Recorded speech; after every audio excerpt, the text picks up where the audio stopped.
You little butthead. Sorry, That's my understandable. my cat just like attacked my arm. One more time, I'm kicking you out of the room.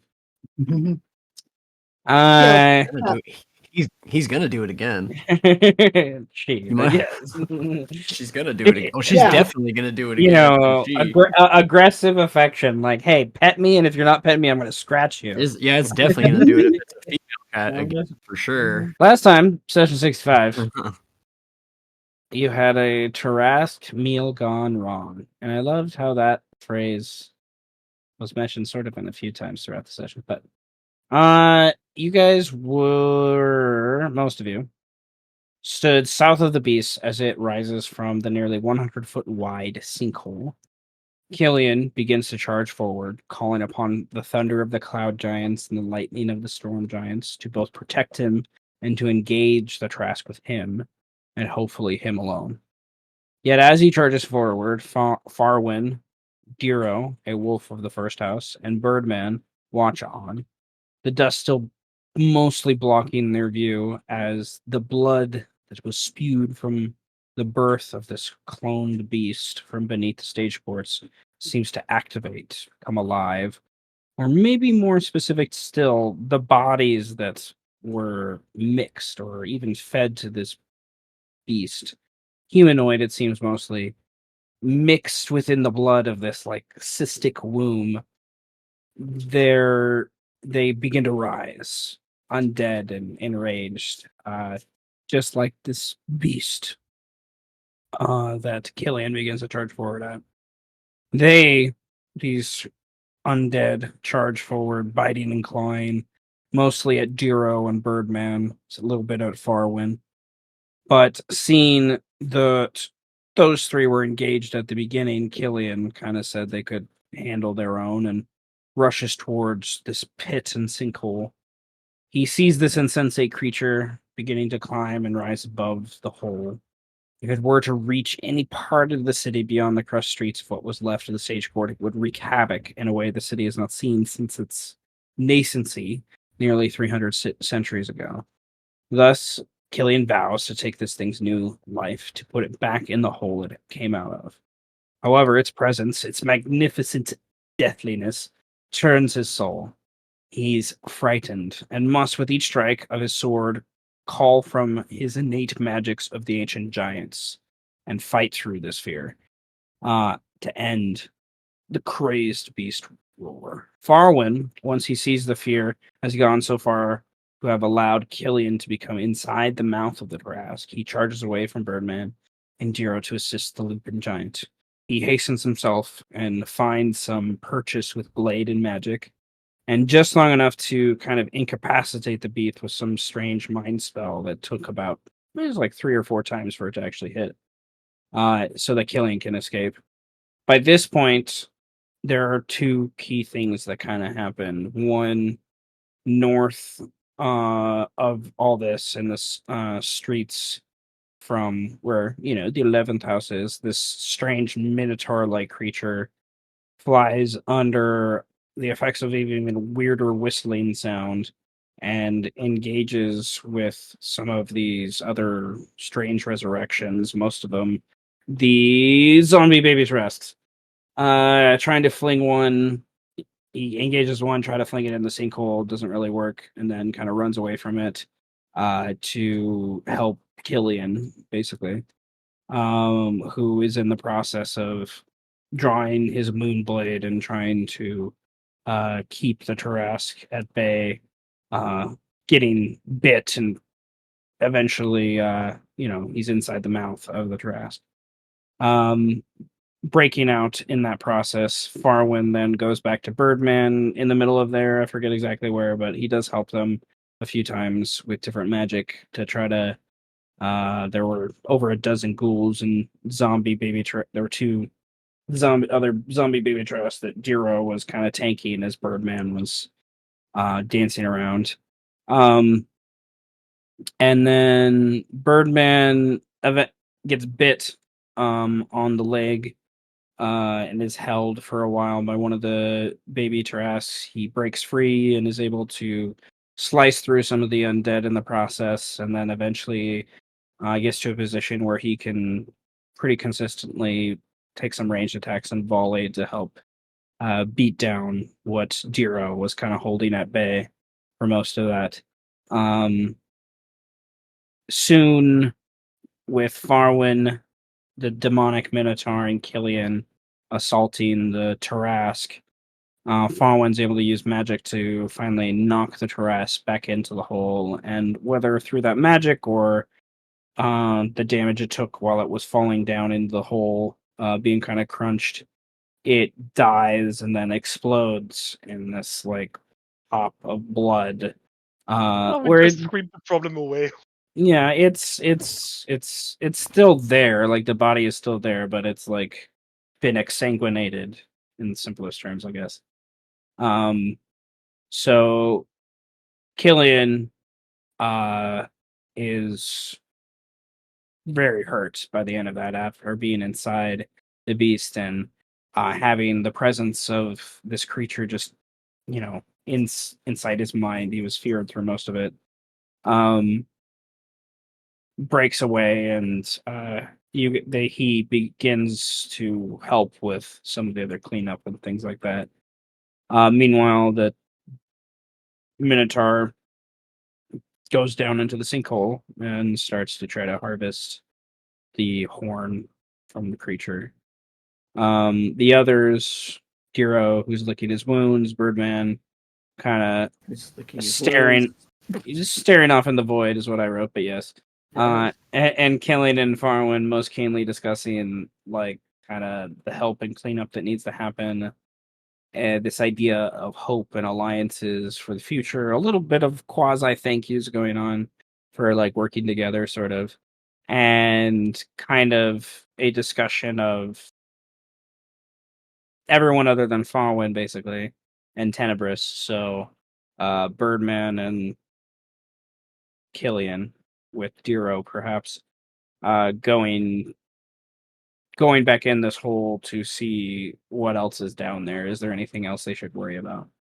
Farwin teleports away and kind of leaves the others to fend for themselves and goes back to the 11th house so he can start to view from his own perspective kind of what's happened, what is left of the city after the stage courts have fallen. We're going to pick up this session with Amu. Not. I was imagining not too far away from the city, like one of the old craggy trees that's like within 5 to 10 miles. It's surrounded by this swamp. This tree is probably something that's like older than the city itself. It still somehow subsists because its roots are just that deep that you guys are coming out of and like land in some swamp water. Doesn't really bother you, but Pio's covered in it. Swims out angry, pecking off leeches and stuff from himself along the way. And you guys he just beelines to this hill, and you guys kind of get on this promontory at the top. And there's a view of the city that I'm going to say the map zooms in here too. But kind of how you guys would see the city as there's dust and fires and smoke, and in the background, yells, screams, worries of fear. And by this point, like the entire city's awake. So not all these lights are fire, as this picture kind of shows. But the imagery of the intensity of the situation was something I really liked from this picture. So, nevertheless, Pio kind of stands there. He's completely sober by this point, which is very, this because of just how like rigid he's standing, how like alert he seems, like kind of thing. And he after the fight and being thrown around and the fires and the acid and everything that was kind of involved in that fight, his cloak, the only clothing he usually wears, he kind of just is in the process of unbuckling it and kind of throwing it to the ground. And he is in shock and awe, just like as you guys watch in a distance. It's pretty far away. It's like the Tarrasque is ant size. to be sure. But at the great you could probably see something to realize there's a Tarrasque at the far distance on the other side of the Tarrasque. We could And probably fucking hear it. Yeah. You're within a few miles. You're within 5 miles of the city. Like it's teeny and it's far away, but you could at the distance, the rumbling and everything. I love the imagery of that. So, Amu, what would you like to do? So the first thing Alma says is, I certainly didn't cause that rumbling. So I'm not quite sure what to do. Perhaps even what to think. Though if I feel as if something is odd about what has just occurred. and I'd like to do an insight check because I know meta knowledge that I know player wise that the bird was just taking advantage, the Avis was just taking advantage of the chaos, but Amu doesn't himself know that. So 28.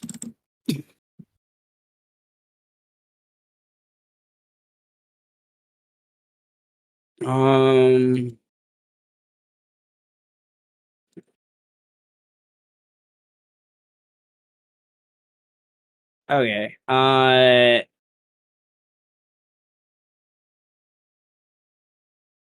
Pio is keeping himself together as best as he can, and he is obviously like this is I just rolled a sanity save for him. And this is the equivalence of that idea, and you can tell he's built as an NPC, not a PC, so they roll wisdom saves and things. It's slightly different with how I do it for NPCs, but he is, for simplest purposes, he has the frightened condition while he's in the presence of the city. Like there's something about the city that he is scared to go back to. You immediately sense that with this insight check is because he's just that close. Like this is the last thing he wanted to happen was a Tarrasque rising up. He's gonna blow a rainbow gasket. Like so much of his house is fucked now too because of what has happened. Like he's been extremely compromised, and it's not, it's like 20% sort of you're doing, maybe 10-20% somewhere in there. Like a lot of it was that wizard took advantage of things. And he says, I rolled an insight check for him and he rolled decently well. And he as well. And he kind of mentions in Mustellan basically the word for Avis, like just that fucking Avis, that fucking bird. Like just like he doesn't know who they are. He just knows that they did something, right? And you similarly, after hearing those words, think about and like go back and really start to visualize very clearly like what happened and how the play by play went out and how what you did, it was happenstance how those things came together. That wasn't how this worked. This guy was looking for trouble and saw an opportunity and found it and took hold of that opportunity. And so Pio is probably, as soon as he can get back in the city, most of his resources are going to go towards that. And you also know, with that insight check, the way that Avis was dressed, his wizard book, da, da, da, da. He has connections with the 11th house. Like wizards just don't. Just that's just how it works in the city. He has some connection with that idea.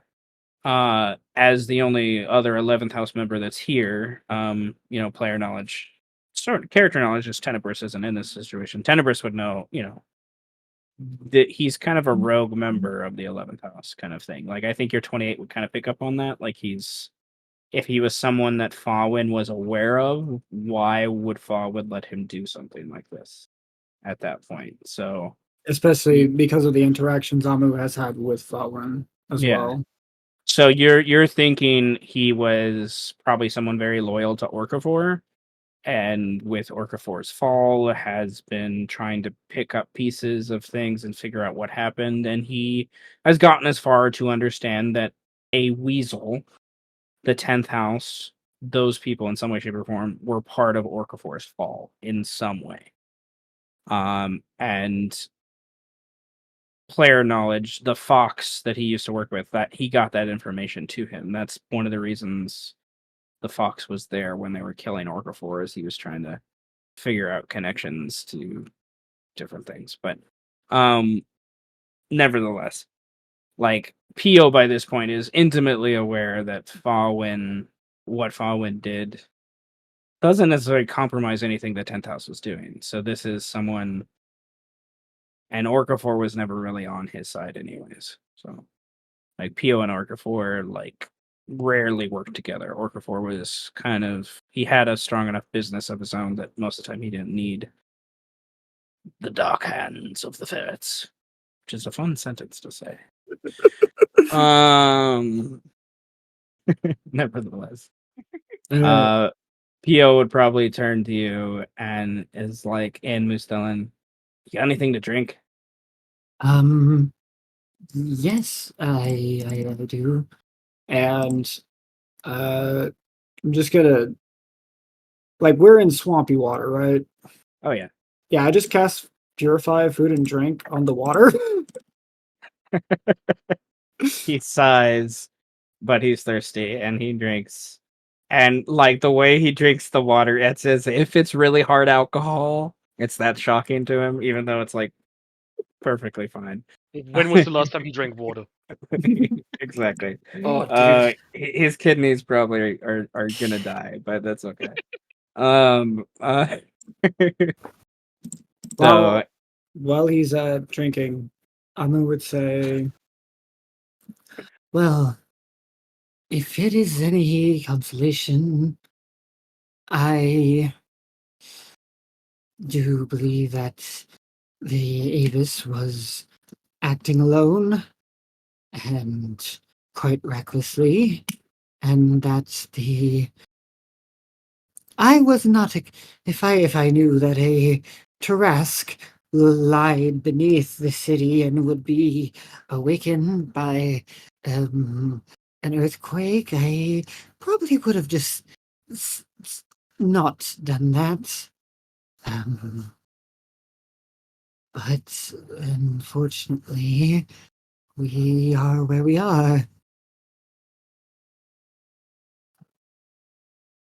I don't think anyone knew that there was going to be another Tarrasque other than maybe the 12th house or the 9th house, who have been digging down there of late. And I didn't think anything of it other than they were, wrapping up a problem. So Xantha may know something. I don't think he knows who this mother. We got to find. I think we need to get in contact with some people from home. Maybe even the walkers. Maybe it's time. Bringing in the walkers on the city, they have not dared intrude for essentially its entire duration because of how much they see the use of the Tarrasque as an abomination. That's sort of true. There are a few moments where they've intervened. I think the larger picture at play here might be something to. He takes a big gulp and takes another drink, and it's obvious it's like just he's just like, why am I drinking water kind of look on his face. But he wipes it off his mouth and he seems somewhat more refreshed and kind of alert. There are too many things happening. The stage courts didn't need to be involved. It was a good idea, even if it was stupid and drunk, and maybe should have waited a little bit for some little more planning. Uh, Possibly, yes. but it would have it would have allowed for other. Someone knew this was down below, and that's the person we also need to talk to. And are they? So I need to talk to. I'm not going to ask much more of you. I don't know if you want it. I in I am not quite sure at this point why I am even dealing with the city in one regards. The the truth of my order of druidic circles in general is there are schisms at play. Some see the city as a some see that the Tarrasque needs to be destroyed, while others see it as a part of nature to be released. And with the city in such chaos, I'm not sure whether it can be fixed or if it's an inevitability that it will awaken, as well as the dwarven armies that are apparently rising from the south. It seems to me that there is a lost cause at play. I I I want to help. I do. I'm just not sure where my my ties to my circle and my ties to you begin and end. Everything is becoming a bit of a blur at this point. I'm Although I don't think I want to face my Archdruid at all. Not with what has occurred here. But I'm also not certain we should head back into the city right away as well.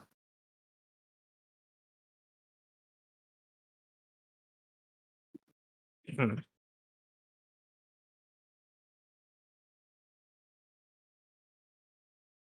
You walked away from the city years ago, and I questioned that decision. But now looking at what's going on now, and looking at what could happen, Fubar. Well, I'm not necessarily opposed to maybe getting a hold of the homeland and having us establish a what's the word? A second home north, just in case the city decides to crumble and turn into a giant, you know, battleground as a Tarrasque faces an army of dwarves and crazy wizards and whatever the fuck that thing is there. He points at the Minotaur. Fucking T-posing through the air. Fuck off, Nat. Shit. Well, I can agree to this course of action. I would need a bit of time to rest to get us there quite quickly, but it's not the worst of plans. And from the little I know of politics, well, it seemed that there was only a handful of people trying to even keep the city in repair, but trying to pull things together. I Yeah. I was talking to a couple of them. They were planning some moves, but they were waiting to see what Anton and Xantha were gonna do. No one knows what Roomaine's up to, so her third house, they they control everything, and they're quiet as a mouse, quiet as a cockroach, quiet as a cockroach, because most of them are cockroaches. Nevertheless, I don't know if I was gonna do those moves, and now I'm really unsure because we just lost about 80 pairs of eyes that we use in the city to keep our. Good news is the Blackwell Tavern didn't get hit. until it So, got hit by a rogue wizard. well, Squarmies is kind of the back end, so hopefully Letitia got out. Letitia's has most of the info that we need anyways, so I guess if you're willing to stay on, if I have the back of a druid like you that's, no offense, kind of caused this in some ways. You could cause a fucking earthquake, man. Like, oh, like, God. You only could, like, use to summon, like, little things. And now you can cause earthquakes? Like, Well, maybe there is a chance for things? You Huh. know? And plus, he comes over and puts his arm kind of around you. There is a job position opened. As you may know, I recently lost a compatriot who was brave enough to stay behind to make sure we could escape. So I kind of need a new bodyguard. hmm. Well, I think I need time to think on this proposition Huh. as Okay. Okay. Yeah. Okay. I'm wary of things in the city as I said, if we Okay. go to So, our home, so you're saying you'd accept the job if we move north? and if we yes go towards the homeland, I I would feel comfortable escorting you. I'm at, at this conjecture. I'm not quite sure about the city, and I need time to think. As I'm, a part of me wants, a part of me wants the Tarrasque to be unleashed, if I'm honest, while another wants it to fall, and another part of me, I'm not sure. I'm just at a bit of a crossroads and a place to be away would be much appreciated, just to think on the situation at hand. Well, the Tarrasque has been a decent investment so far. But things coming up next. Knowing this word of power puts a weight that I'm not sure I want.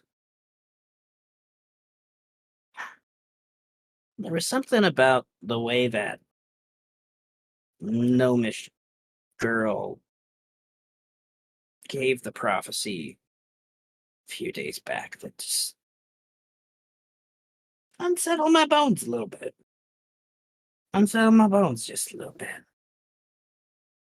Part of me wonders if the city's doomed no matter what we do. But part of me is a descendant of Darwin and is like, come on, let's do it.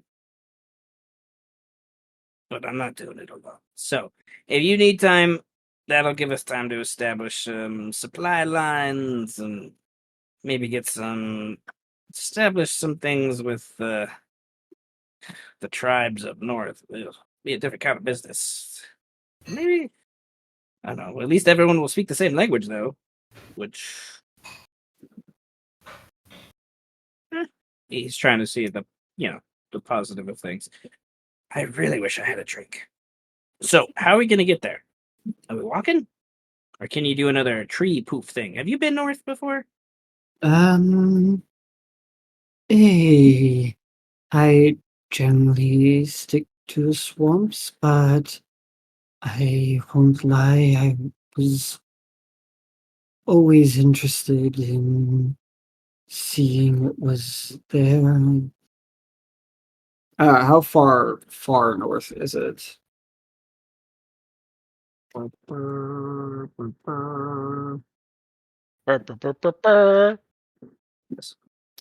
Okay, so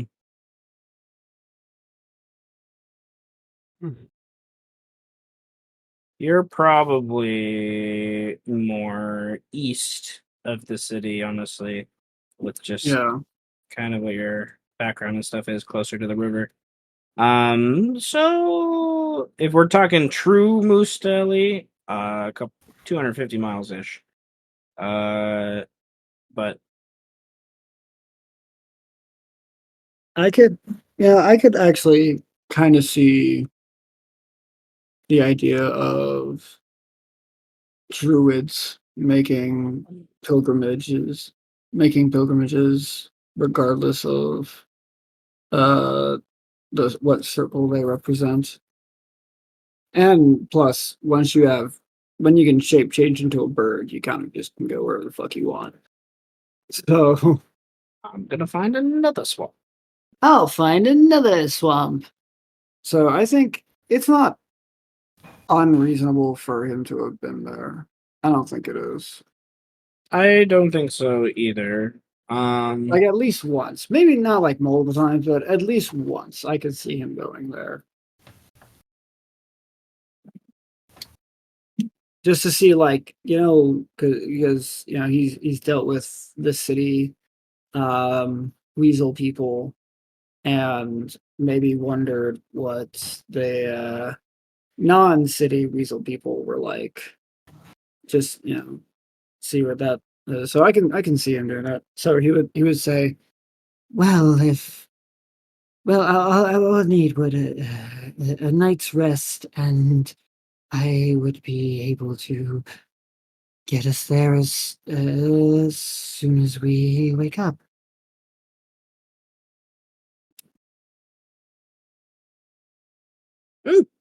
Okay. You digging the hole or am I digging the hole? and it's blah, da, da, da, da. That doesn't seem like a good. Earth. Oh, I just start casting mold earth. You and he would have to use his claws. Okay. You guys dig out a little hole for you guys to sleep in. Yeah, it's like it's not just a hole. It's like it's a hole, it's like Patrick Starr's house. Like it just looks like a normal hole on top. Then you go inside, it's got some dirt beds going on with A with functioning TV for some reason. functioning TV. Don't know how. The Earth It's did. it's just a bunch of plants that are dancing for you, but it's okay. Plant strippers. Okay. So go. It's got another hole just for the toiletries inside of it. A It hole has in your functioning hole. plumbing for some reason. A hole in your hole. And then there's another hole for that hole as well. It fits perfectly. All right. Well, we will pick up with Amu, I think, sometime in the near future. We'll discuss with Amu and the other city characters. I think at a later date, like what you guys are gonna get, like I mentioned last time, some downtime. That's coming to you. To get some things done. I usually try to do at least one chunk of downtime before we wrap up. And I say wrap up like when I was talking to Bedwin the other day, I'm like, I don't think we're ending anytime soon, but we're near the end. Like we're moving toward it. In yeah, it's progressing in that way.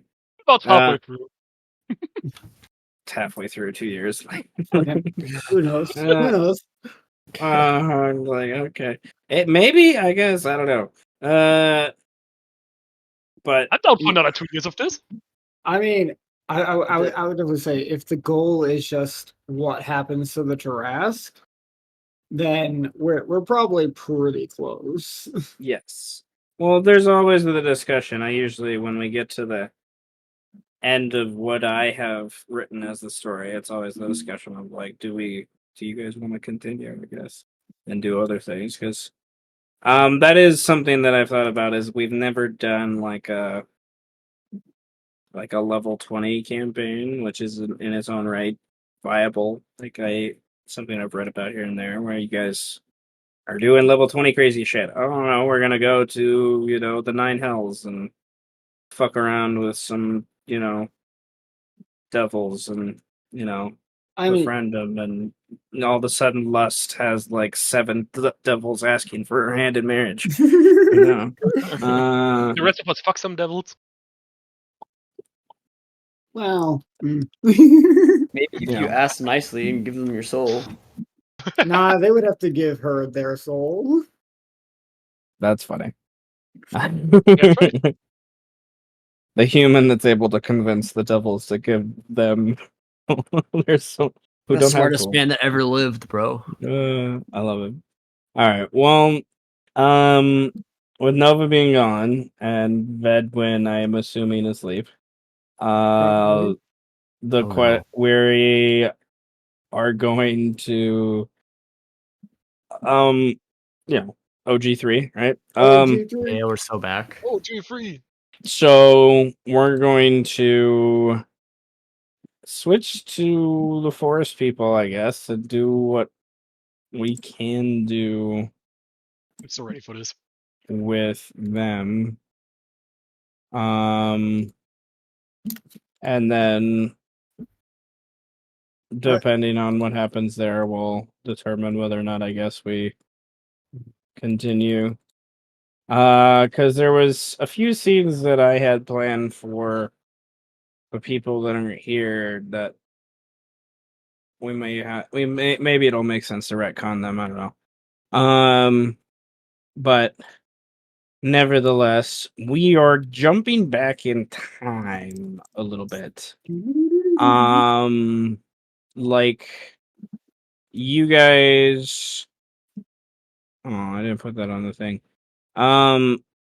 The Yeah, I gotta click a button on the timeline. 1 second. Well, I certainly know I have a few scenes in mind that I want to do with arrows. Yeah. I figured we were to get lost in some roleplay. Yeah. And while this thing loads, the you guys too are at a point as you prepare for these next steps where you're pretty much you have a decent amount of chunk of downtime coming at you. Nevertheless, the last time we were kind of with this group was when you guys were wrapping up the confusion of the dragons and taking out the dwarven forward camp.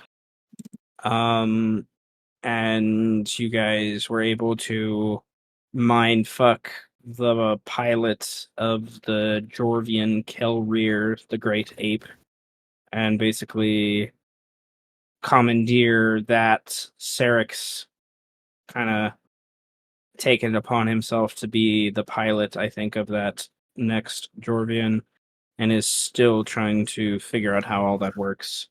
But you guys were waiting for, I guess, basically a long rest so that your band of mages could teleport you back to the High King's haven of the Lapid Rabbit Folk, Animaesus, and begin to prepare them, was, I guess, the most recent plan for the incoming invasion of the Jorvians, these dwarves. You've sent Eros, basically confused, convinced the dragons to more or less fly south for a few days and find the dwarves who awoke them and deal with them.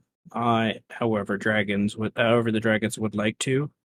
And then by loose guesstimations and survival checks and stuff you've done, you have in this world you have about a week and 6 days, about 16 days of time ish. 16 to 20 days you think of time before the dwarves arrive, depending on what happens with the dragons. Like, there's 3 dragons, they're pretty strong, but this is an army of dwarves. An army of so- dwarves with red barrels. Yeah. Maybe 30% of the dwarves might die, maybe more. So, that is something that's kind of happening in the background, and you'll see, I think, eventually, what comes of that. You guys, the current group is ending with this Tarrasque fight.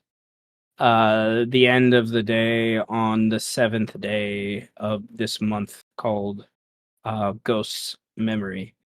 The forest group is about 3-ish days behind that still with where they're at, because teleports allow them to kind of avoid a bunch of trouble. So you guys are coming in on the 5th day of the month, which is happening while the city group is meeting and delivering water to the masses and dealing with a la carte and all that stuff is happening in the background in the city. That's kind of what's happening concurrently. So we're going to pick up with this group for ease of things and a couple vignettes. Well, at least one vignette now because people are gone. To kind of like what happens when you return.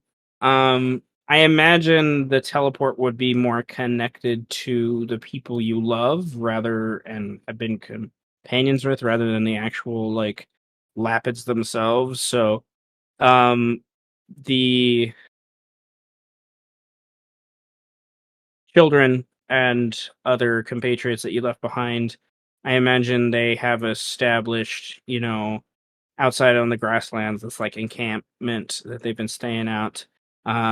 It's getting to the colder months, so they probably have some, very reinforced with furs and whatnot, kind of teepee almost situation that the Lapid have given them, as most of the Lapid burrow underneath the ground and have their, and they're kind of like up above nearby where like the Capitol building is, where you guys have met with the King Queen.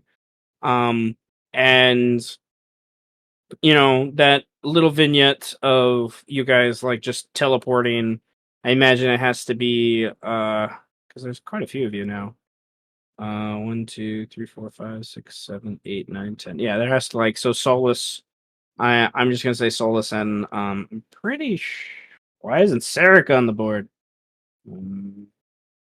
Sarek has died I again. was like I put Karen Carl, but not Sarek.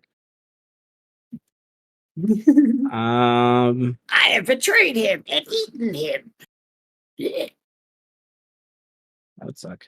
Yeah, Sarek has teleport. So yeah, I imagine both of them would, to get, especially your two, Drovians, to get them like here, it would require at least 2 teleports, anyways. And then, kind of just this on, thump of both of the larger mechanoids on the grass, and then just like the silhouettes of all you, and then like across the way from this fire, as it's later in the evening by this point, to be sure, when you're no, it's first thing in the morning, like early morning fire, I imagine. And there's, a, a gathering of these, the women that are in the group, and then a breakaway of Althea, then followed by Donovan, and the others, Rogar, trying to be mature, stays behind as they run and run past Cerulean and Althea and Donovan, as Eros is the closest, come in, and then Strike is soon thereafter, hugs and like, hey, oh my god, you're alive, kind of thing. And Hey, you live. Is the general tone, and then you can smell on the campfire that presumably Roxana has been practicing her cooking and has made food for you all to kind of just sit and kind of chill some, get some time to relax. And you see that there's probably a rabbit or two, like an actual hare creature rabbit, that's like, you just see them like this gust of dust and dirt nearby on the ground by Shallowbutter's feet, as a couple rabbits run off. Most Animaesus, it's not, they use animals all the time to help them kind of interact with the world and communicate, so probably like the equivalent of like an animal messenger, like going to the king to explain that you guys have arrived, sort of situation. And I leave the scene to you, as I imagine Liam excuses himself is the only last thing I will say, and he says, I will go make sure the king is aware, and return to, that smells good, I would like some of that. Good luck to you, nerd. I'm gonna get some food. I'm hungry as shit. I've been walking around all day. Yeah. I'm so old. I need to eat something. Where am I? You've been asleep for the last 8 hours. What do you mean? What? What are you talking I about? imagine Carrie and Carl saying that it smells like shit, this cooked food. It smells horrible. Fuck this. Give me some flesh. Arrow with a 28. What does Arrow smell wrong about the dish? I need to Here's roll. so much I need cinnamon. to roll Roxana's check, and I'll add a couple days to her. But cooking. How could I have fallen asleep if I've been walking? Are you sure you didn't just walk in your dreams? You know. Okay. Since I was just meditating. She It's a decently composed dish, I would imagine, like something like excuse me.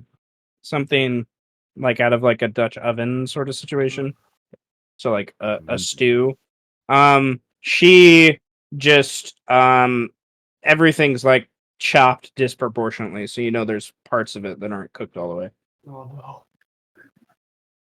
Given her current cooking skills or previous cooking skills, that's a vast improvement. It is. It is. She did a decent job. She wanted to do well with this. So she, I think she'd spend a bardic inspiration. And if it's vegetables that aren't all not at all properly cooked, then it's no big deal because they're still. Okay. So she got the equivalent of a 21 check. I whispered to myself accidentally. But so like it's good food. It's just it could be better if she would have some of those potatoes and carrots aren't cooked all the way through. Eros They're still going to is, taste good. Eat some garlic powder. Eros is going to, after greeting Adira and Donovan, walk over to the cooking pot, not say anything, is going to just pick up a single potato that hasn't been fully cooked, and is just going to hold it up to Roxana's face.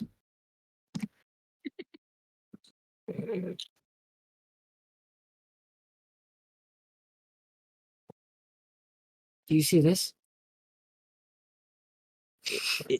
It's a potato. Uh-huh. Yeah. Open your mouth right now.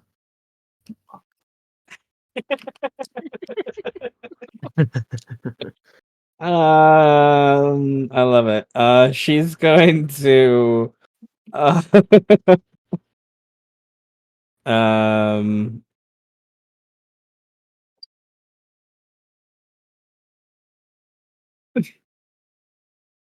she rolls a sanity thing. Oh no. It's like not the first thing I expected to hear from what she perceives as her lover. She's like, and she opens her mouth like reluctantly, like like a kid that's like given like a spoonful of peas. And then Eros plops the potato in her mouth. Chew. She chews. You feel how it's kind of hard to get through some of it? How you gotta put a bit of force into your bite?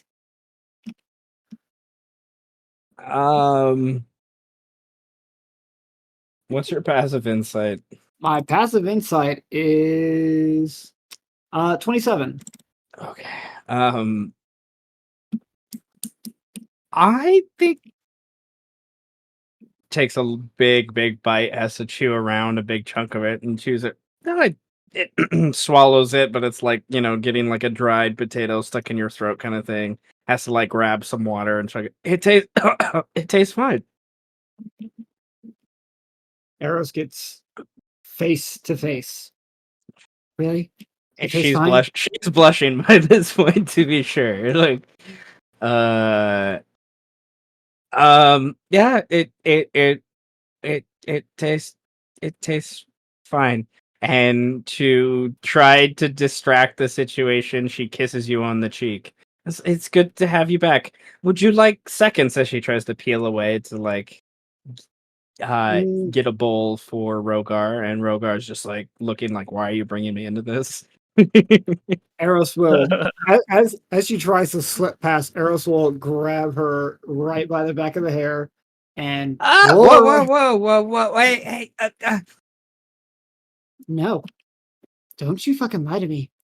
Do you understand what you're making here? This is stew. It is not soup, but it is a relative of soup. And we don't fuck soup in this family.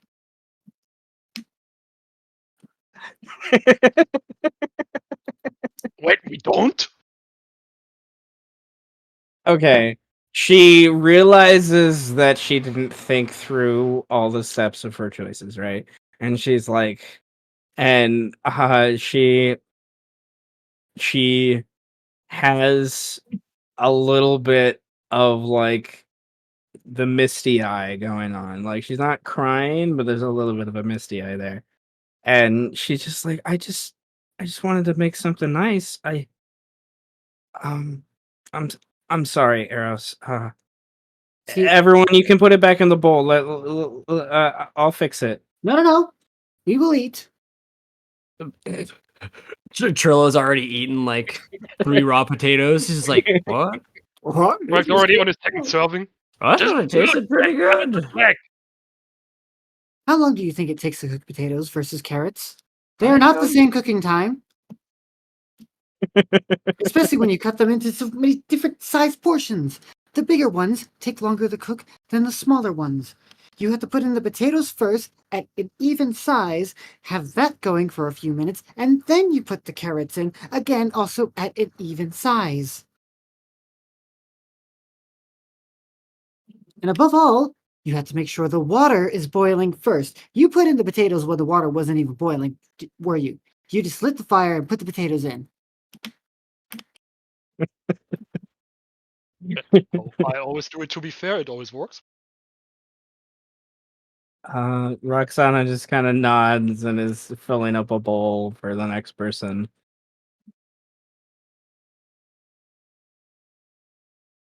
I get it. You want to do No, good things. dude. You want to be nice. That's great. That's awesome. But if you're gonna fuck up anything, fuck up salads. No one likes salads. Fuck salads. Salads are for pussies. But don't Salad. fuck up soup Right. or its adjacent neighbors.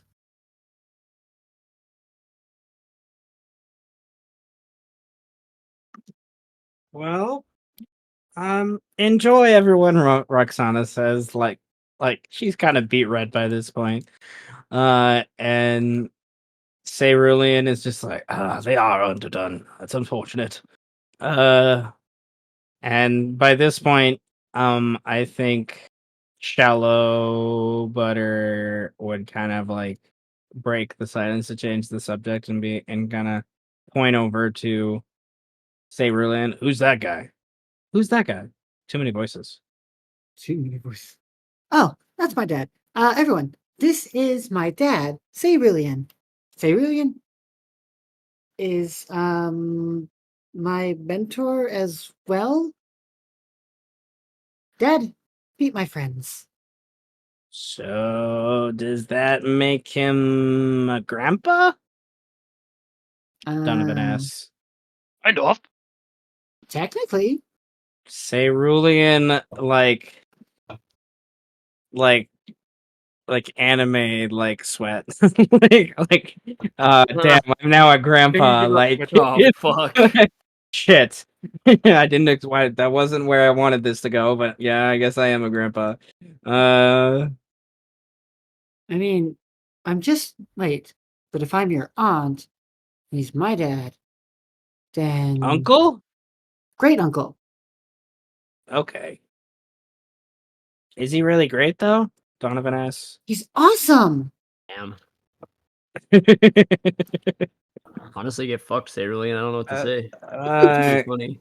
And Cerulean is just like, I can do some great things. Yes. He kind of like gets a little nervous. And he's just like, here. Strike, do you mind? Huh? Is that a yes?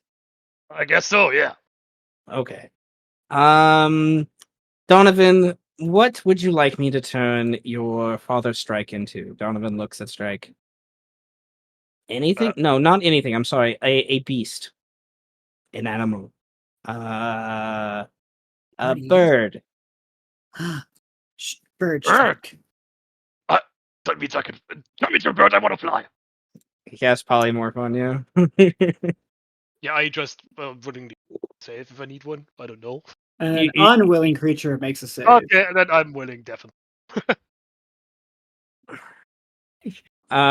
So you poof into a little like red robin bird, and Donovan like smiles and is like, Okay, that's kind of cool. That's kind of cool. Holy shit, he's the devil. I fuck. fly and land on Donovan's shoulder. Can you understand me? You have the intelligence of a bird, so. Chirp. Does that mean yes? Cerulean just kind of nods and shrugs at the same time. I just Yeah, kinda sure, kid. Tilts his head. Well, he'll stay like Thank that for a little while, unless you don't want him to be like that anymore. And Donovan's like, nah, it's cool. He's a bird. That means more. He didn't finish his plate. Donovan sits down.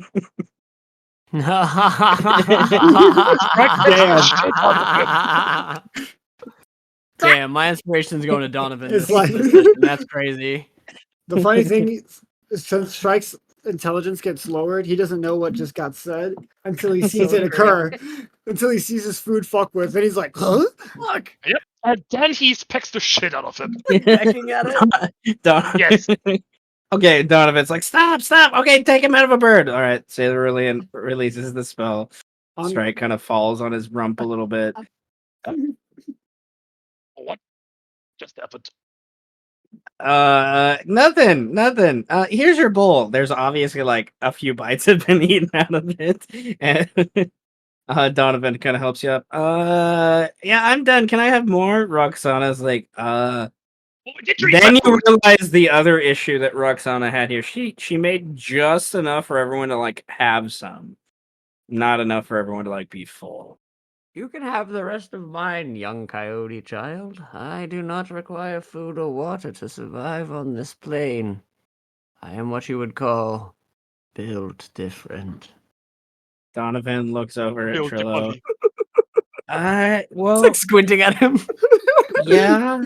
As he's shaking, just I guess- squinting and shaking.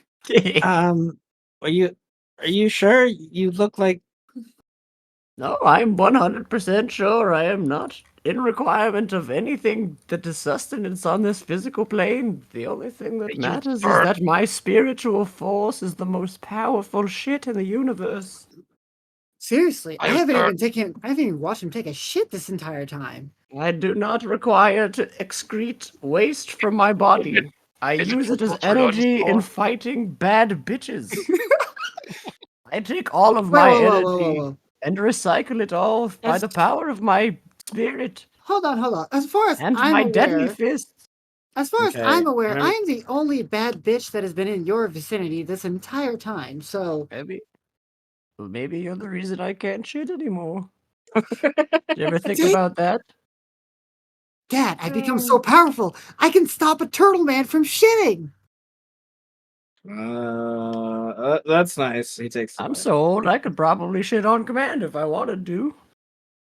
But I'm not gonna. Wait. Can't you say you don't need to shit? And I then you say don't- you don't shit on command. Which one No, is no. it? Well, he I said he said- doesn't need. I did not. Yes, I said I do not need to shit. That does not mean that I want to shit. I can do That you whatever I don't want. need to. That implies you can't shit. No. Can you shit or can you not? No. Strike. You're I see your concern. Strike. I understand. Shit right now. But I do it. He shits right now.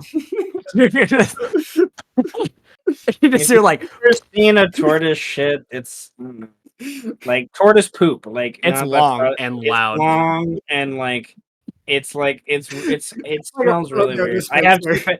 My parents have two pet tortoises, and it's summertime, so they're out all the time. And it's just like I stepped in some of their tortoise shit the other day, and it's like smellier, smaller, stickier version of cow shit. They really don't even need to shit. It's so caustic. Like they should just keep it in their fucking body. Well, they got to a couple times, like usually summertime it's about once a week. Like, But nevertheless, Donovan is like a crazed like little kid just watching this happen. Like, what is going on? Like, oh my god, you are creating a core memory for Donovan. Only an Go Avis uncle. He can't actually shit. no. I imagine Cerulean moves to the other side and starts chit chatting with Roxana when this happens. I can't, man. Wow. I didn't. I mean, I thought it would just come out all at once, like mine does, but He just no, does it's it. just Like, it's just, it's like a snake is escaping his body the whole time, and it's crying out in pain. he's making no sound. He's completely still. Like, Well, that happens. Now it's going into a pile. Great.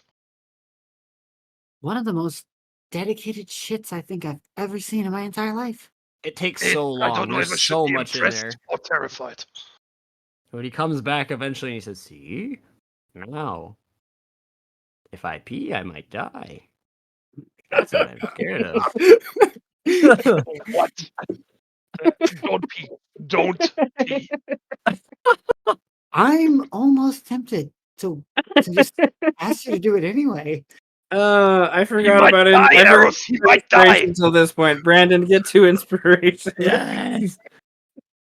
Dude, see that right there, that's a core memory for Brandon, bro. Being sat down in like 4th grade, being taught about Mojave Max, and like, don't make tortoises pee, don't pick them up, don't scare them, they'll pee themselves to death. What? I'm like, what the fuck? Is that real? Turns out it's real. If you like go to pick them up and they get scared, they're like, and they just like release Nature has everything and fucked die. up, man. Eros would then just be like, okay, well, that's cool. Oh, Dad. So, Roxana here is my apprentice. That's all. I just wanted you to know that. Kind of does a courtly bow and introduces himself to Roxana and more specific. And he starts to talk about like different what's the word? I think in simplest terms I'll say like features of, the bard technique and kind of like quiz her almost on different things. And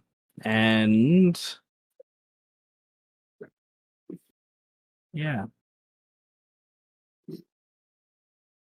She is not a quick study at all. She's actually quite terrible at learning I everything. I I'm getting there. Sorta. Kinda. Yeah, you're getting there at the pace of Trillo's Don't shit. say it. Don't you say it, you son of a bitch. What are you gonna say? Motherfucker. Turns around.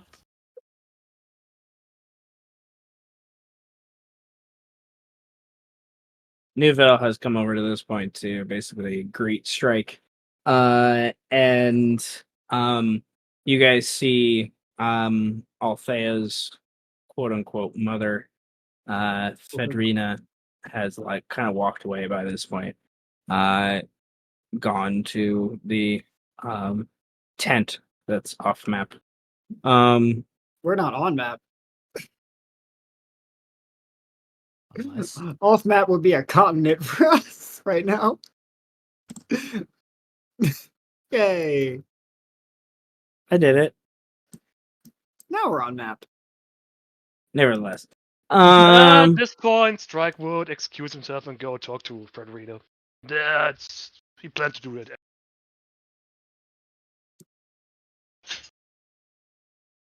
Okay.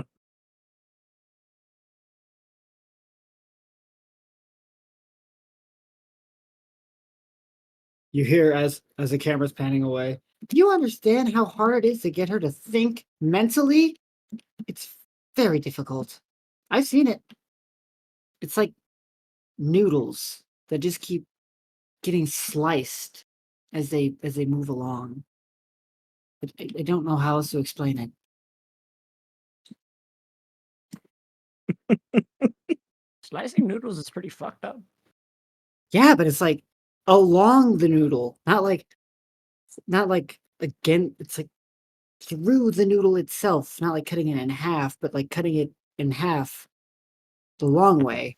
At the end of the day, Eros, we're all cutting straight through the noodle if you really want to think about it, I guess. Like looks off in the distance. This old man is going into timeout later today, I think. He's in fucking trouble. We need to We're put him in a all home after this cutting- session. Like, I don't know what that means, but it That's- sounds like sound advice. Yeah, that's we're all wild. cutting through the noodle at some point. We're all cutting vertically through the noodle at some point, Eros, I guess, if you really want to think about it. That's a good wisdom. I'm not sure what it means, but I like it. The craziest bits of wisdom are like when like the weirdest shit, like the weirdest sayings. You're like, I didn't think about it like that. He's like, I know you didn't, but I did. I said it. Okay. By this point, Strike's hearing gets muffled as he draws the hide drape of the Oh, Bedouin. Let's go. what's up, man? I slept in my alarm, but I'm here. Call it. It's all good. It's all Perfect good. timing. So Strike tries to knock, realizes there's much to knock on, and just says out loud, knock knock. Yeah. We did a closing scene with Amu and Pio. Yeah, same thing. More or less. And then basically agreeing to leave the city and kind of regroup and then figure out how and if they're going to come back to the city. Was the general summation of that. And then we've been the last 20 or so minutes, we switched to the forest folk. And it's basically just been a scene of people eating some stew around the campfire after teleporting back early the next morning from dealing with the dwarves and dragons and what not, getting prepared to deal with the consequences of both of those things, I guess. So there have been various side conversations about Roxana's stew not being very great. And she kind of fucked it up. She didn't really do that bad. It's just, there's a standard that Eros has for things, to be sure. And then some wise words of wisdom of Trillo, one of them involving poop, another one involving noodles. I'll leave it at that. We're all cutting noodles vertically. I'm in timeout already. I just got here. I'm already in timeout. It's basically just like a breakfast scene. The only thing I've had Sidar do is he's come and is, giving Hal some of the stew, and you guys are just kind of quietly watching the family interact with each other. And Liam, Francis's character, has gone to ensure the king of the rabbit folk is aware of what you guys have been doing and what kind of your next steps are. And probably selling loot along the way. Probably selling things. Yes, he is kind of a loot goblin. Kinda? I say kinda because, The man will actively stay out of combat just to loot. Yes, I know. He is a loot goblin, yes. You can smell treasure from a mile away, bro. So, yeah, we've just been having some little vignettes and scenes. We're about to jump to Strike. Gonna have a conversation with Althea's mother, Fedrina, and then let us know what you want to do. I'm just walking Star was in just and sitting there. Yeah. yeah. Oh, sorry. You go. I thought you meant me. Sorry. I thought you meant You me, go. so now I'm confused. I was talking to Sidar about, think about what you want to do for now. Okay. But the only other thing I want to say for Setch's point of view is the city. There was a Tarrasque, not the actual Tarrasque, a Tarrasque under the stage courts that woke up and attacked, and the group dealt with that. Barely. Kind of barely. They were alive at the end. Just kind of rammed into it, screamed at it until it died. Yes. If the Minotaur wouldn't have engaged with it when it did, it probably would have eaten Killian. So, but nevertheless, So Setch, that was like during his long rest kind of thing. He would have been, Yeah, I yeah. think, woken up by that earthquake and situation, at least in some capacity. We've discussed like a chunk of downtime that's coming to both groups. And we haven't been with the forest group for a little bit. The forest group is about 3 days behind in the timeline than the other group is currently. So yeah, let's go to strike scene real quick and do that, and then we'll jump back and see if Vedwin wants to do anything with the scene we're in, and then we'll start to talk about like downtime stuff, basically. Like, what do you guys want to build towards? Because as loosely was discussed when at the beginning of this session, Vedwin is like this group is not separated in so much, so it's like this group might be the group that does a good chunk of the fight against the dwarves and stuff like that, so kind of preparing for that inevitability and probably fighting some more caches in simplest terms. All right, Strike, we were narrating that Fedrina, Althea's mom, broke away during the discussion of poop, pretty much. And went to the tent. And Strike eventually follows afterwards. It's kind of like a teepee sort of situation. It's a little small. You can tell because it's lapid sized. But you guys fit in it. She's kind of you have to get down on your knees and stuff, since kind of she is too. But there's enough room for you to kind of like scramble around a little bit. I can just move the quadrupedal, no problem. Yeah. What do you do? I walk in and ask, "Hey, you doing all right?"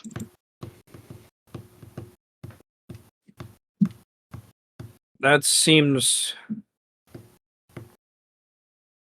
She shakes her head and kind of looks at you like quizzically, and then nods, and then goes back to like kind of packing her stuff. Did you forget how to speak or something? I have been learning lessons of choosing when to speak. I am still getting used to this idea of others asking how you feel. It is. She goes back to packing.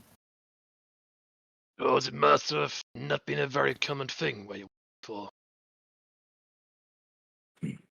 The only drow you've been around, it's obvious, is Althea. And I feel you are blessed for that. Most are not so kind. Trust me, I've had my fair share of friends with the drow back in the city. Killed a whole bunch of them.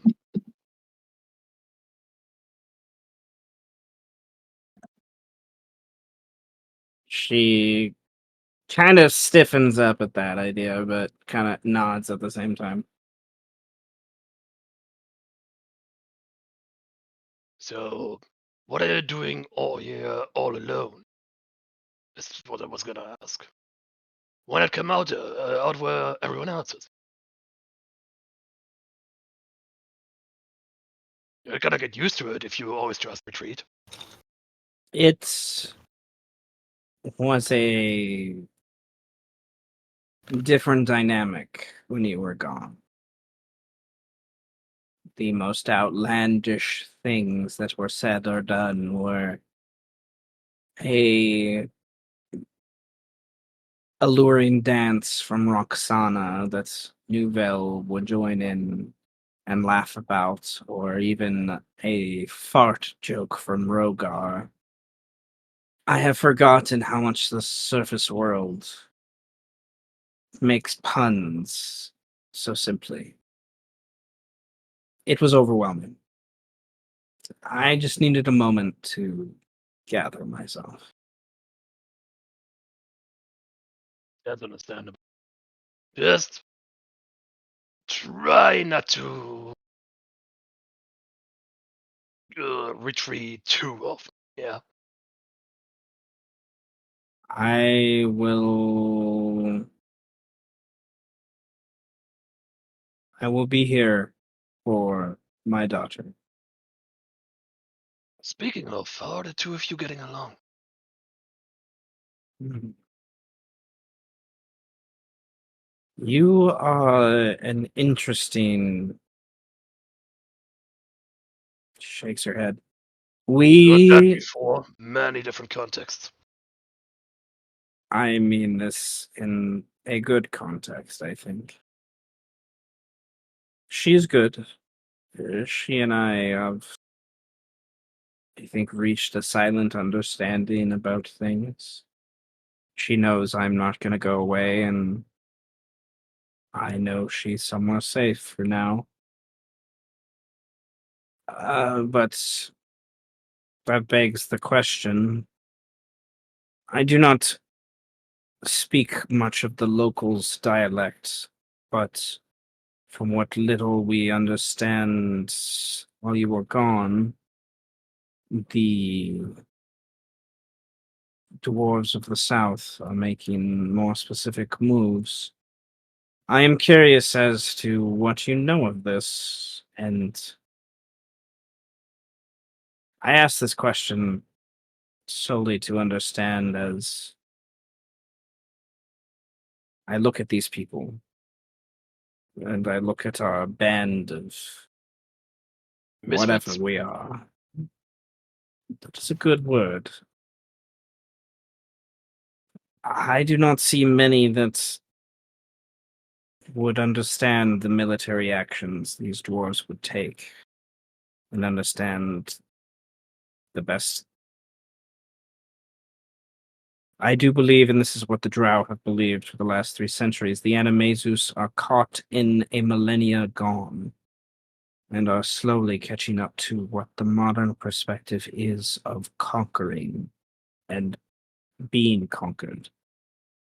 They have been kept safe for so long. I'm surprised it has taken this long for another other than my own people to take advantage of your people's naivete. It is endearing, to be sure. But I do not have great hopes for your people against this dwarven army. We are but a handful, and we will be able to hold, I think, some. I easily think I could take out 100 dwarves myself, but Same. there are thousands.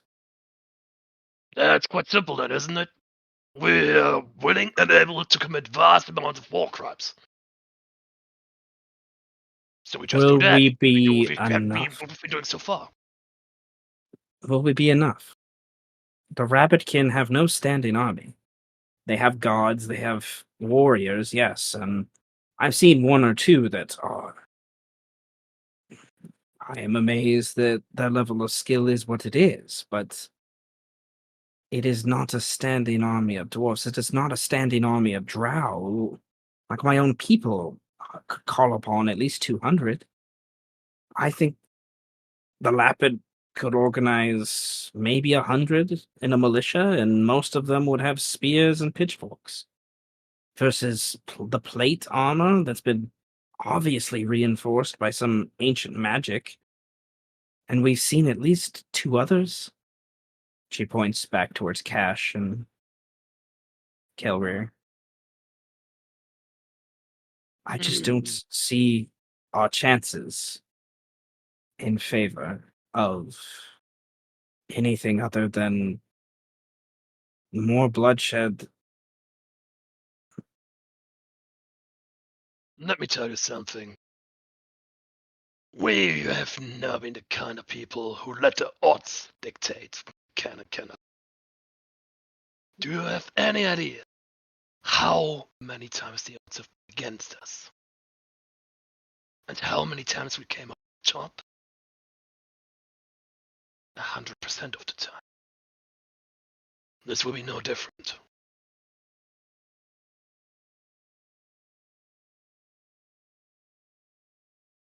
I see why Now they with like you. you here, now with you on our side, well, chances are all the better. You could have even me a run for my money.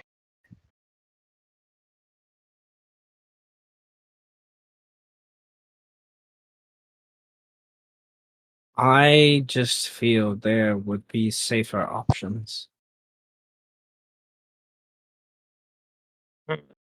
It might be not. I guess we'll just have to figure it out as we go, won't we? We will. Here, let's go join the others. Eros pops her head in the tent and is like, "Are you two fucking in here?" No. Fedri is obviously like confused and slightly blushing at just the idea of that. I get just confused. Dude, the Why drow would we be harem fucking? begins now? And she just like Don't no. put me through what you put Brandon through. Do it, do it, do it, do it, do it, do it, do it, do it, do it, do it. Cut the black, cut the black, cut the black, cut the black. I mean, I was just wondering because I couldn't hear anything inside of here, so I was like, "Oh, if they're fucking in here, these are really good soundproof." You think you would be Be hearing quiet. something if we were fucking? Well, every time I hear people fucking, they make noise. See? Here? What? Now you just have to seduce Sadar, and the drow harem is completed. Fedri is really just ain't- gonna walk. She's gonna like shimmy, crawl past, and then just walk past, like disgusted at this idea. Dad could tell you stories about just massive orgies going on in the middle of the woods. She probably comes out to me beating the shit out of Rogar and Donovan. Your form is terrible. It's so bad. It's so bad. They're Yeah, panting, only like only one draw I'm interested You in. hold and it's not her. you hold a weapon like you're fishing. You're not supposed to be fishing. You're supposed to be killing people with it. Nouvelle, as you come out, Strike is giving you like such a dirty look, like such a dirty look. What did I do? She just shrugs and continues to eat her stew. And just look at me like that and then just struck? Nothing. She just shrugs, eats her stew. Excited at arrows. And all right. So people are, I imagine, Fedri comes to like join in with Rogar and Donovan a little bit and kind of distract her brain. Her form is perfect. She is a trained killing machine. She can cut you from ear to ear, or from nape to neck, or from dick to head. I don't know. Wait, She's isn't the crazy. nape the back of the neck? Listen to her. Shut up. Shut up. You're not part of this lesson. Wouldn't it be from navel to neck in that case Well, then? I guess it would be navel. I don't have one of those. He puts on his knocks on his front shell part. Eros bends over. True, and she starts poking the area where your belly button should be. Wow, what the fuck is that? What the Why- hell is that? What the hell is what? That hole in the middle of your stomach. Did you get shot by a gun? Did somebody stab you with a knife very hard? What happened? No, this is just a natural thing. You have a natural hole in your body right mean- there by your stomach. I mean, it's not really much of a hole. Can't really put anything into it. Can you stick your I know. finger in it? Donovan says, "I know," very sadly when you say that. I know. Trillo looks at him like that's disgusting. Like I can put like the tip of my finger in my hole here, but not really. So it's deep enough to stick something inside of it, Well, just a Ro- tip. but not all the way. Rogar looks like relieved to know that he's not the only one that doesn't have a belly button. Do you hear this shit? Does everybody else have one of these things? You've just been hiding them from the big turtle man? I imagine Althea and Roxana lifting up. Well, Roxana doesn't need to, but Althea lifting up, like, yeah, right there, pointing at it. Everyone's pointing at their Ah! belly buttons. You're surrounded by 3 drow belly buttons all of a sudden. Ah! Sadal lifts his shirt up and shows his belly Ah! button. And One, too! I thought all the women were doing it. I thought it was only a girl thing. Like, what the fuck? Oh, right. Turtle people are born from eggs. So you wouldn't have umbilical cords. Oh. Wait, How? what the hell is an umbilical cord? Well, Well, see, actually, don't add Dad. I'm going to retcon that statement. I'm a medic. I know what that shit is. Hal shows Wait, his belly just button. kidding. Hold on. what the fuck is that? Never mind. What is that? Wait.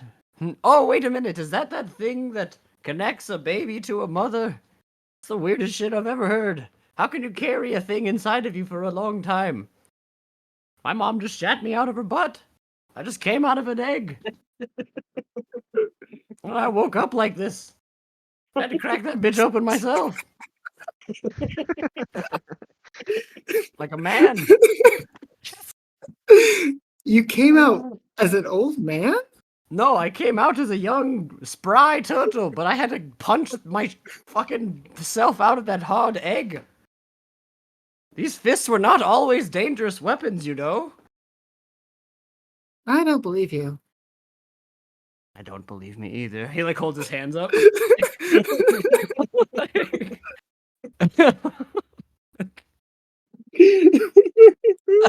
Yeah, like staring at his hands. Then he stares at the 2 boys like, I'm gonna kick your ass. It's like that anime moment where like the fire's behind him and it's just like the 2 of them are sweating and he's just like, I will use these for danger. Like, Oh, goodness gracious. no one is safe from these claws. Eris is going to slink behind Adira and put her head on her shoulder. Ed is going to gently say, and not breaking not like breaking eye contact on Trillo's hands the entire time. As she says, Hey, you get along with your mom?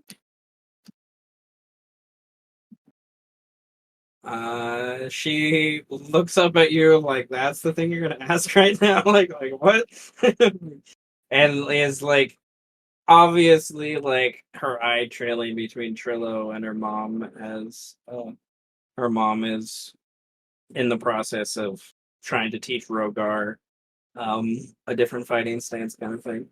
And I'm just violently beating Donovan with my hands. and he's taking it. He's a Yeah, barbarian. get it! Yeah, just like, You know, let your rage be your battery. I'm like Donnie Yenning him. Like, you know what I'm talking about? Like an Ip Man, where he's just like, yes. let your rage be your battery. She looks up at Eros, kind of finishing her stew. We're, I don't know. She's here.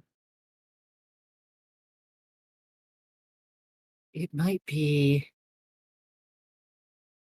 Just think about her the same way you think about shell butter. She's lived a different life, centuries of it. Needs time to adjust.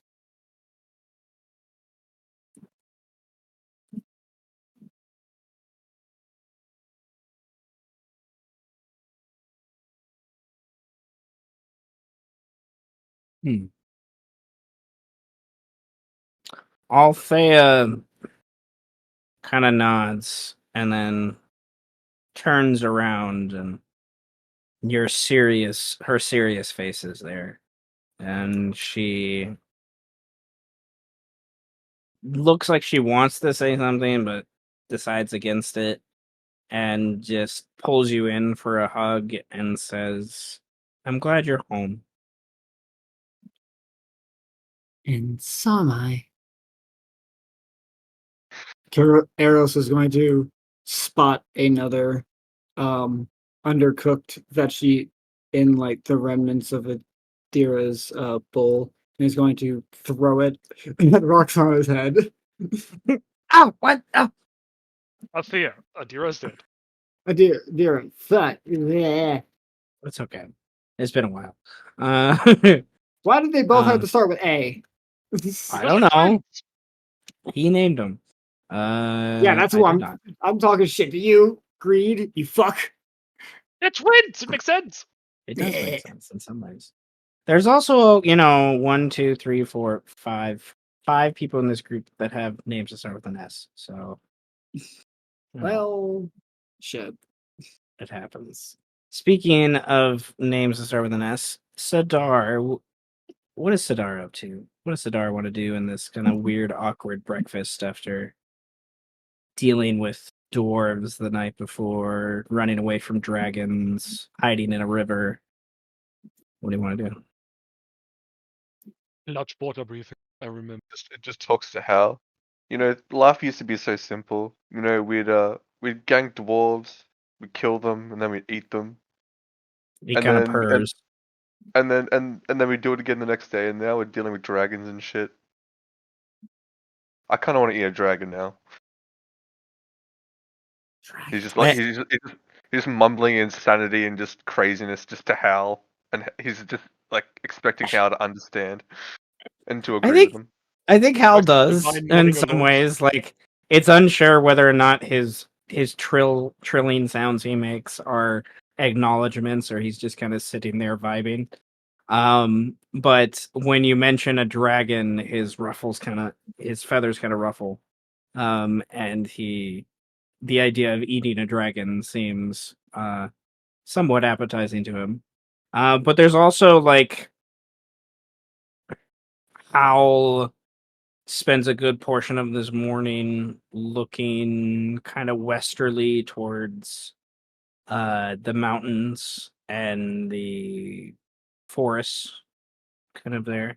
You can see his gaze kind of goes that way a decent amount of time, almost like something, not like something he sees, like something he senses, smells almost. Like I like to imagine that Hal is probably more sane than Sidar is. Oh yes. Oh yes. Sadar doesn't know how doors work. Paul He, does. he's scared of doorknobs, so it's They're okay. complicated. Don't be talking shit. Very true. Your old man knows how to operate a door.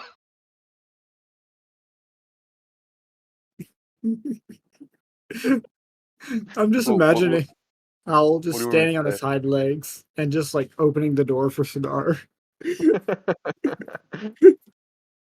in a very butlery fashion too. Not like a I'm tired of this shit, but like, oh, here goes my good lord. It's a canon now. It's in the law.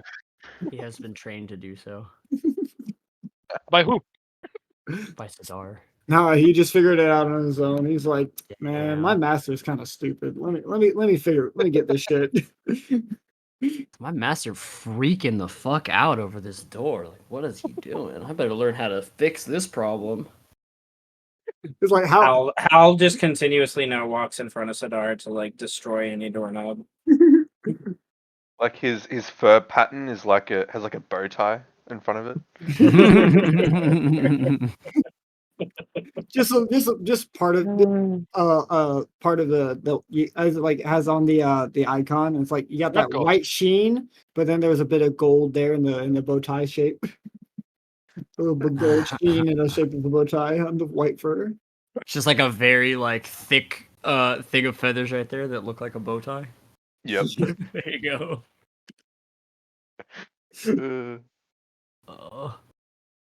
Albert Okay. Butler's kind of sick.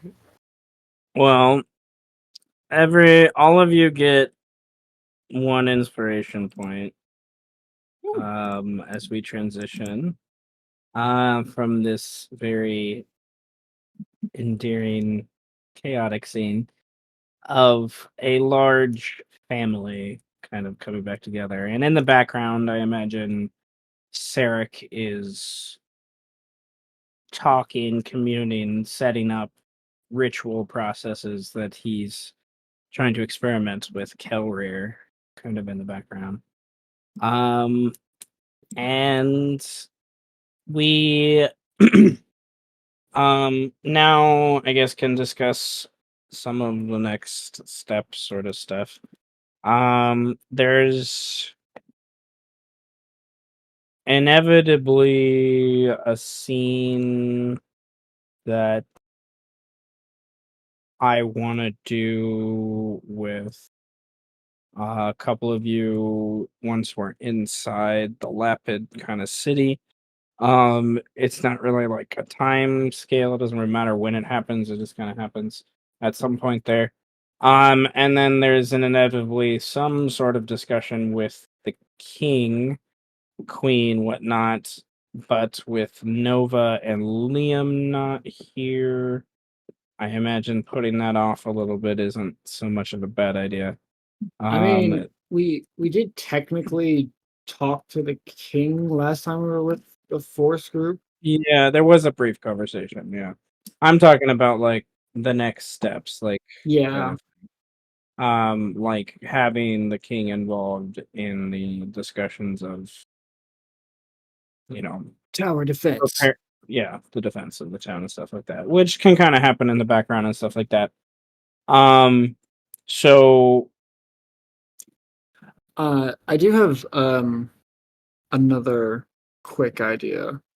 Just kind of as all this is happening right now around the early morning fire, as Eros, with her passive 32 perception, is eyeing everyone at the exact same time. she has eyes on her shoulders. Everyone. Eyes for days. Eyes for days, Rhonda's eyes for days. eyes. Passive 32. What? Nothing The good only happened. thing, the Yeah, only that's too crazy. thing, He's neither passive 26. yeah, the only thing that I've seen in the monster manual that even competes with that is like a high level ancient dragon. And I am but a human. Yeah. But she's going to cast sending on Mishra. What? And I think Mister's gonna start banning this spell. Oh no. and, Don't go and, texting away. and the message is going to be, Hey, so I get that this isn't the normal way anyone communes with you, and I'm sorry about that. I'm just not good with prayer.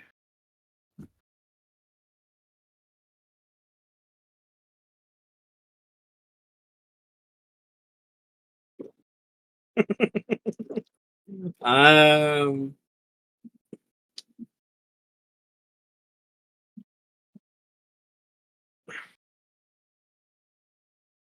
I think there's only 3 words she would respond back with. Oh wait, no, a few words. What do you want?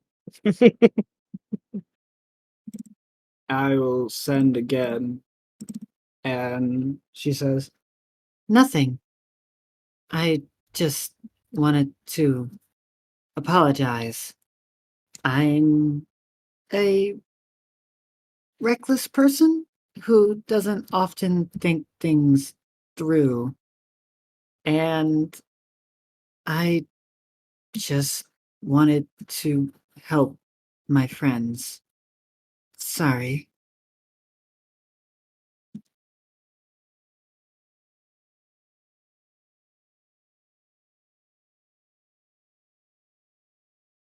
I understand. I just don't always condone the impatient actions of mortals. But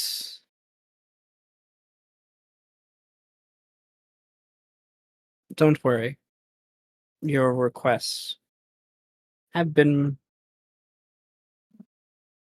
maintained at best. She'll cast one more. To say, As long as Birdman continues to be not a Birdman, then I'm honestly fine if you tell me to fuck off sometimes. When he's abducted.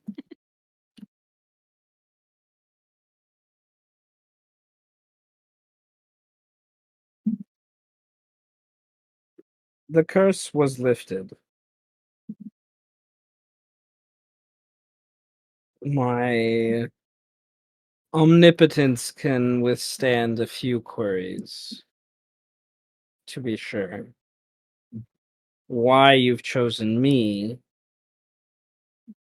when you do not offer any prayer to the weave is what confuses.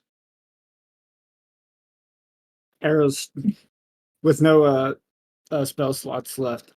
Arrows just kind of shrugs her shoulders, and her soul magic just sparks its way up her spine and like off her shoulders a little bit, as if like even her magic itself is just kind of shrugging, like, I don't know. Magical shrug. A magical shrug.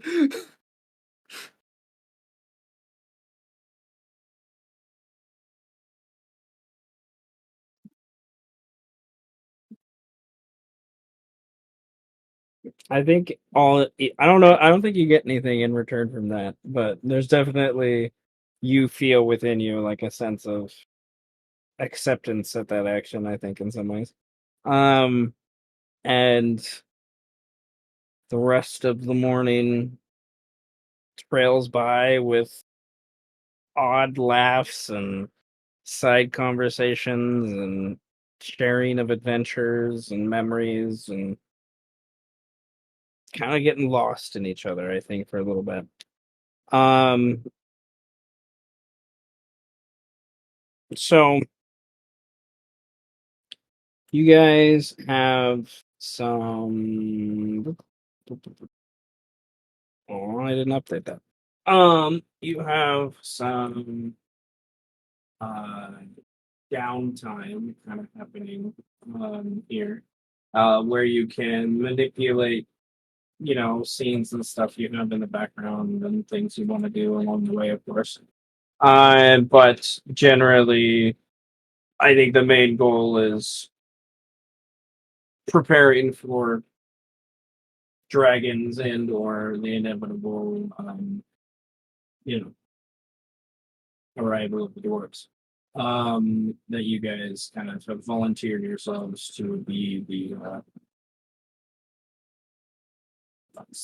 first kind of the line of defense, the first line of defense, so to speak. So I've updated and have been planning, I've been practicing, I guess, with my other group. An update to like training in the background and stuff, downtime training and stuff, like a way that I feel works better with how I my DM style, I guess I should say. So I want to talk a little bit about that, and then we can talk about things you want to do in the background if there's anything you want to do, or if we're just like jumping forward to time, doing a couple little scenes here and there. But most of it, I imagine, is going to be probably some player to player discussion of like what you want these plans to be, like what kind of things do you want to try to set up if you're able to prepare for that. Um, and yeah. So, gaining proficiency, I've kind of modified and gone back to one of my initial ideas and kind of taken one of the new ideas together. But as long as you have time to do it, I'm of the mind time is the most important thing. I don't always think luck is part of how you gain skill. I think it is sometimes at play in how you play skill, but I think always having a dice roll on how you gain proficiency at something doesn't feel realistic to me. With how I feel learning happens. So you have I've updated the handout just here in the sheets and stuff. Um, you have time that you can invest towards things, and as long as you have that time, you will be gaining proficiency towards that idea. Um, so the initial idea is you have to invest 20 days of time towards something, which you guys don't always have because you're distracted by other things. So it has to be like nothing else is kind of in your way along the way for things. But you can shorten that time by every day that you're working on this, which I count a day as like, an 8 to 16 hour period that you're spending towards that goal. You can potentially remove one of those 20 days, an extra day, by rolling a DC 20 check with an appropriate modifier. And so you potentially could, get it relatively quickly if you want to manipulate your rolls in that way. To gain expertise in anything, it requires another 20 days, so 40 days in total that you invest towards expertise of something. If you already have proficiency and you want to work towards expertise, then you have that 20-day thing. This is something we're gonna like put on your character sheet under one of the counters of like, hey, this is what you're working towards, something that I can see and you can see. Kind of how it builds. I know there was a little bit of downtime play, but I don't remember specifics from this group because we haven't done it in forever. So, questions, I guess. I mean, I don't have any. Sounds I pretty have straightforward. I have one. So I have recently come into a large investment of 4 inspiration, which is crazy. Ooh. So I was wondering if there was anything, if we could use that inspiration and this downtime to find anything interesting about the Jorvians that we didn't know about. Like, so, and whether that be like lore, like because I'm a turtle, or whether that be like literally Eros finds something that she didn't know about Cash, or, Sarek bonds with Kelrier and learns some new shit.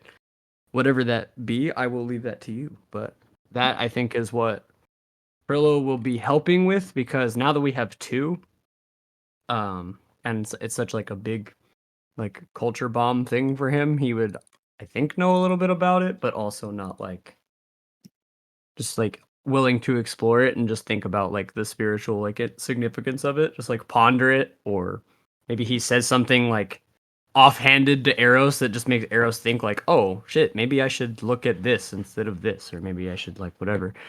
In his wise ways that he normally tends to say, that are very wise and 100% not bullshit. What if you cut the noodle at a diagonal? What if you shit? Okay. I imagine that was some of the stuff Sarek was working on, going to be working on as well. Mm-hmm. So there are,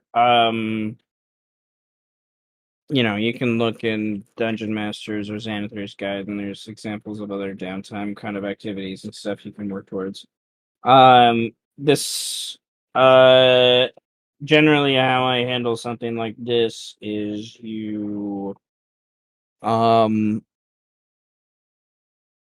guess how are you trying to gain this knowledge? Is this trying to go to like locals, or is this trying to use, I don't know, magic from your wizards in the party? Like how are you trying to gain this knowledge, I guess?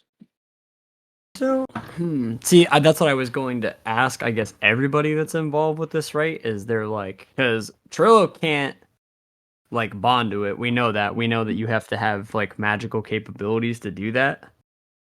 So he doesn't really know like how it feels to whatever, but I imagine that Trillo could probably like help with easing the process along. Like, hey, just make it easier. If you just like, if I teach you how to meditate easier, I teach you how to like hold back those feelings so that you feel a little bit less pain when you're inside the thing, or something along those lines. Or like like a long time ago in ancient whatever texts, fucking however long ago I was born. I heard stories about these stone beings and their spiritual significance and stuff like that.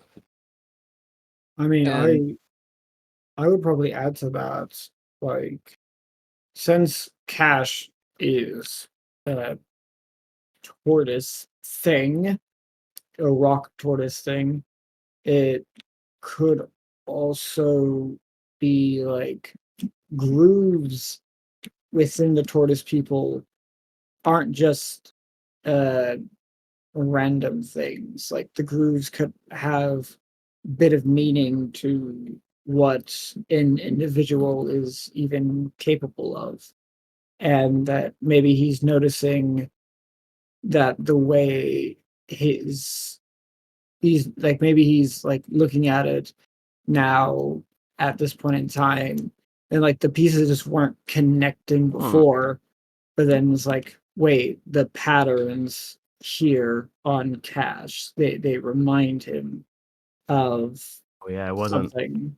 I wasn't like looking at it ever because we never really had time to stop and like look at it, or like I guess Trillo never had time to kind of stop and look back at it. Just kind of like, but in the process of like, I imagine he's been helping, like, just doing his monk thing and beating up children and like training them and like, because I mean Donovan and Rogar want to learn how to fight. So I think he's helping with that a little bit. Always willing to beat up on some children and be a master Oogway. Yeah. And then like over the time of the course of the whatever long, just talking to Eros about it and being like oh this symbol means this or whatever, or like just gives some sort of information or new information that I might not even have known or noticed it at the time. And if I have to make a check for that, I will. I And mean, use inspiration. Shell Scrying literally says very forgetful phrase. Yeah. It's a very forgetful race, yeah. What? Oh. Oh shit, I just remembered. Fucking shit. You're so Where am right. I? My people don't have a Okay, written language. Like, so I guess in that capacity, it's like, like, if Eros wants to roll like a knowledge check or something, we can use like the inspiration to, get more information or add it or okay, add okay. stuff like that. No, it makes sense. I'm just trying to think of how I want to approach it. Yeah. Um, Be collaborative in this party because the other one's not very, so let's I would like you to roll a D100 first. oh shit. You want high. This party, we eat cornflakes together. The other party, we shit in each other's Okay, yeah, cornflakes. you're good. You're good. As long as you didn't get a 10%. Okay. And then this sounds like a. I don't know. Like I want to say insight, but I don't know if insight's exactly the thing. It does sound wisdomy. Is what it is. So we can say insight, or if you want to use another wisdom, or you can just roll a raw wisdom check if you would like, and then you can do that, and then with excuse me, the burp with Eros's assistance, it sounds like in some capacity, um, that yeah, you can roll with advantage, um, with that, and then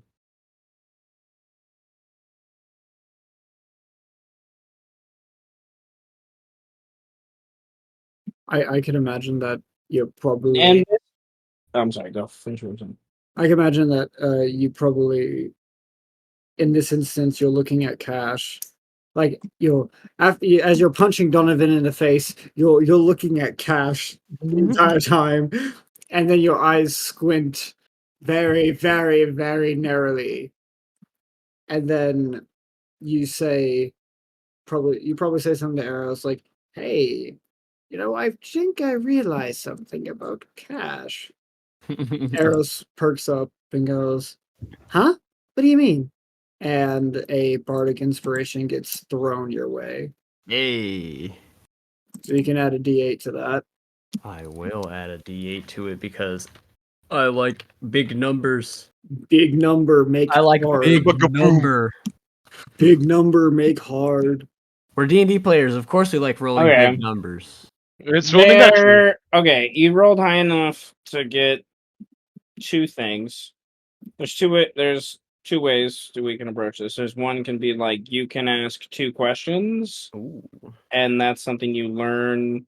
And this is something that's like I want to preface with it. This is something that's taking like days of time to figure out. This isn't like a few hours. This is like at least 5 to 7 days you spend of your downtime like analyzing the symbols on cash and trying to I'm figure doing out some meditating on top of the structure of it. Since I can't get Yeah. into it, I'm probably like climbing on it and reading the runes and doing spiritual meditation on top of the rock. And Yeah. So you can either ask two questions or I can give you two things of information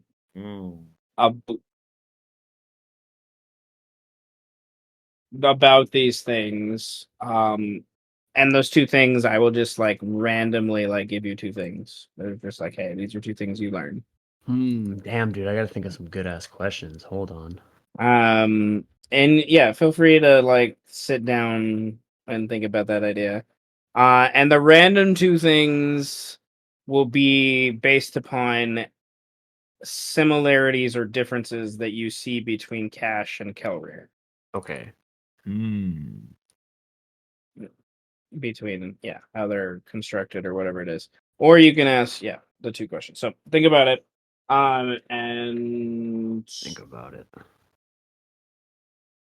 we can go to someone else, I think, to start Yeah. to talk about like we were just kind of answering questions, but that inevitably led into some downtime, which we're love. Does anyone else have anything that they want to start working on, I guess, as I write down? Yeah. Trillo spent the 4 in inspiration. Yeah, I'll spend the 4. So I'll spend the 4, I guess, for like whatever we want to use it for. If we're using that, that'll be what we're using it for. Just gaining insight on what to do next, and what these things have in store for us. I mean, So I will think of some questions. You were hella inspired. Inspired. I was very inspired by pooping myself earlier in the week. So Oh shit, clarity. People get ideas when they're in the bathroom. So. Dude, that's real shit. I get the best ideas when I'm in the bathroom. That's real shit.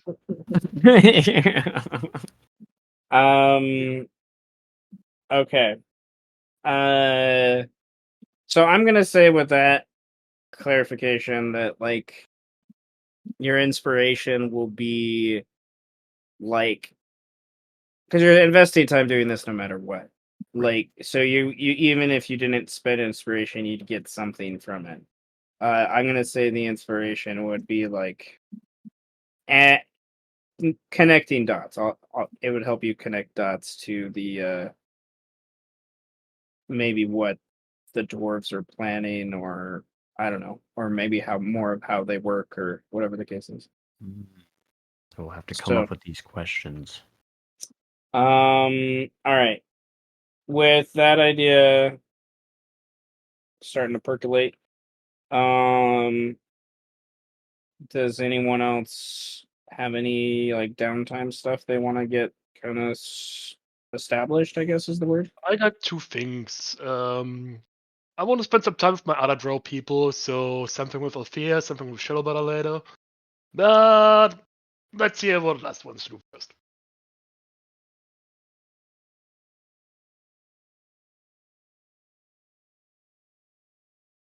What was the last thing? Want to know what last ones do first? I'm sorry, man. I missed it again. Say it again. Jesus, why is my connection so shitty right now? I wanna know what last ones to do first, because mine might or might not take a while. I don't know. Oh, what the others? Well, the rest of us want to Oh, yeah. Okay. Yeah. I got you. Okay, I got you. do? Okay. Okay, and then you want like some sort of scene with the drop. Okay. Yeah, do a whole draw family. Okay. Let's go. Okay, then let's go around the circle and see. All right. Anyone else have anything they want to start to establish as downtime? Yeah. Eros, and Eros would mention this to the main combatants of the group, bringing forth the idea. So, if we're gonna potentially fight an army, the Lapids, they got some pretty high walls. What if we had the mechanics of the city build not ballista, catapults, and then we gather up all the booze they have, and also a bunch of random shit that we can light on fire, and then have the ballista toss that shit at the army. You're thinking the wizards do more war crimes and some combatants rush in and decimate them? Pretty much. But this time, we don't have to rely just on the wizards to do the war crimes. That way, we can perform them as down? well.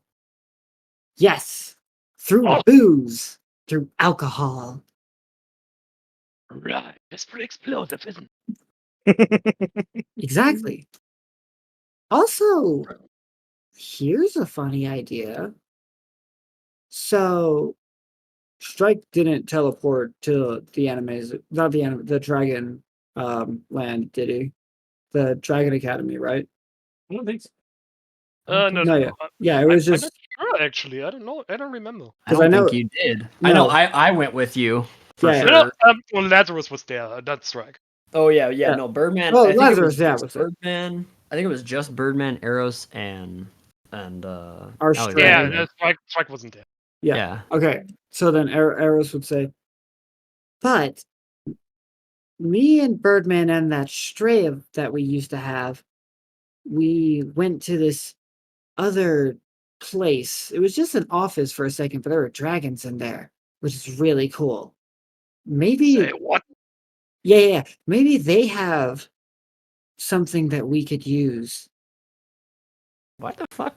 Why the fuck would they keep dragons in an office? That's the dumbest idea I think I've ever heard. Sounds kinda cool. They're Okay. Metal, terrible as the kids say. creatures. It's I don't know the advantage of keeping them in an office. Can they do paperwork? I don't think so. Oh, But fuck me, I guess. it was The a work- They big. don't It was have a. opposable thumbs, do they? They kind of do. What if they burp and burn down your whole office? Dragons do have opposable thumbs. Yes. What if they burp and burn down the whole office, or Well, acid then- down the whole Well, office? freeze the the whole office. the dragon that was there was a white dragon, so it wouldn't burn the office down. It'd be more like Oh, freezing it. oh, Do you even know that? Yeah. Random bard stories. Don't worry about it. what? Oh, okay. You Being gotta a share bard them sounds sometime. awesome. But the office was pretty huge. Had like these giant archways that I think the dragon would use to like walk through, so it didn't have to like go through the normal size door. But anyway, they That office probably has a tiny penis. Probably compensating for a tiny penis with such a large office. What are you yapping about? you know that could be the case. Yeah. Don't encourage him! You ever think about that? Philo, you are Mighty a masterful legend. dispenser of wisdom. That's so right. I'm so true. I'm so wise. I'm so old. It's been around for a long time. Really fucking old. So Let me go old. back to the war crimes, please. But we might Stealth roast. Some Got him. Got him. Got We him. might be able to get some resources. I would have to share the information with Sarek or Solus, but it should be possible with just a bit of a mind connection. Hopefully it wouldn't be too hard to get there. Oh, there was a teleportation circle, if I remember correctly. Yeah, there was one. So they should be able to link to that, maybe through my memories? Possibly. Could work. Don't know. But if they have some cool shit that we could use, that would be helpful as well. But for now, we need to get those rabbits building catapults and gathering up all the alcohol and random ignitable shit. Eros, despite Eros is a pretty, I think, smart person. You've been in the city. I would like you to roll a insight. I think makes sense. I would like you to roll an insight. Okay. All right, bro. I was about to say the DC, and then it doesn't matter anymore. Relax. Okay. And then you just roll a 31. That's like, yeah, I was thinking like a DC 20. I You have to literally roll- can't fail that. Oh Right, yeah. but you have expertise in yeah. insight. You can train me to get expertise in insight. I meant to do it, but I didn't know how. But now I know. There's that. Yes. Okay. Um. Reliable talent. It's a beautiful thing. This is why rogues are. I like rogues. But nevertheless, you're gauging. You've seen, there's the giant ballistae in the city of Salt. I imagine they have some siege engines that they've used in the past. I imagine in your travels through the lands, you've seen different things. You're thinking, it's going to, you know, it's going to take them, and they can work on more than one at a time. They can work on things simultaneously, but to build one and you have a master a master group of people working on it, it takes about a week, like 10 days to make one. So you're gonna need multiple groups to make more than one. So kind of like get that established. So you're gonna need to talk to the king basically and get people involved. And it's, how do I word this? The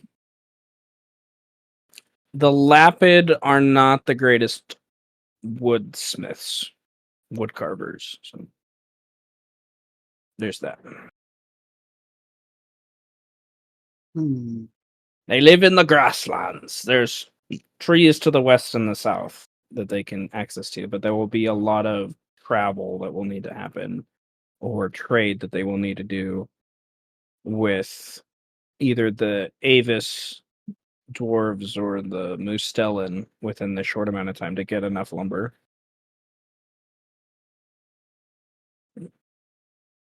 Well, still worth doing. Yeah, it is. Like even one catapult, I just want to put this idea. Like even one catapult is 50 to 100 damage around. Like even if you're not doing it for your unique like fire alcohol bombs. Like if you just load rocks in it, like so. Like siege. Wait. So Why use a catapult if you can use a trebuchet? I don't It's the know. same shit. It's the same shit. It's the same shit. Sort of, kind of, sort of. They are sort of, kind of. Mechanically speaking, there is a difference in D&D, like with how they work. I'm turning to the page to remind myself. I was gonna say I mean, trebuchet in my would probably mind- be easier to build, right? Because isn't it just Okay, rope and wood? a catapult technically is something that we're bringing in, but nevertheless, I have stats for its catapult on my computer. A trebuchet has a specific mechanic that